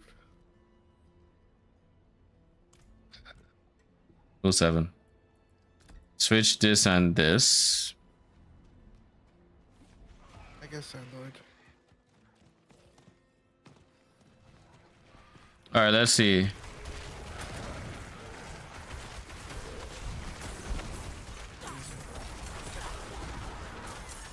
Honestly,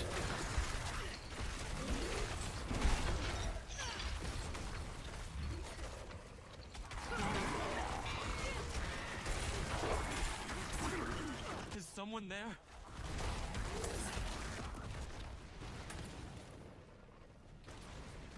I'd much rather have it as a summon, but let's try the last one.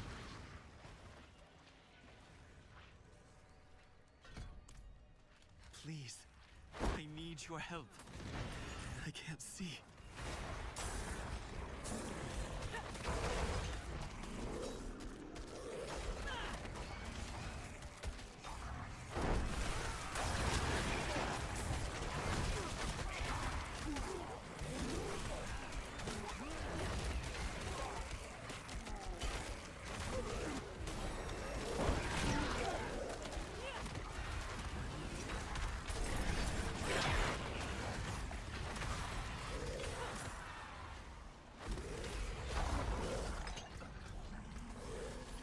Let me just go back.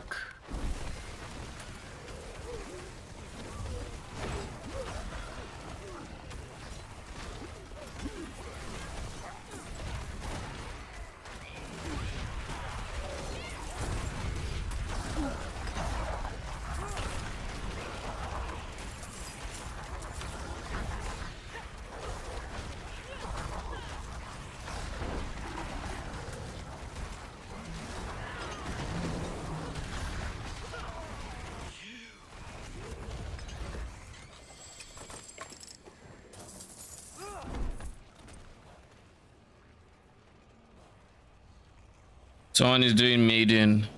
Anyways. All right. I think that's gonna be it for today's stream though. Thank you so much for stopping by. Appreciate it. D4 has been a blast. I will probably stream more of it tomorrow.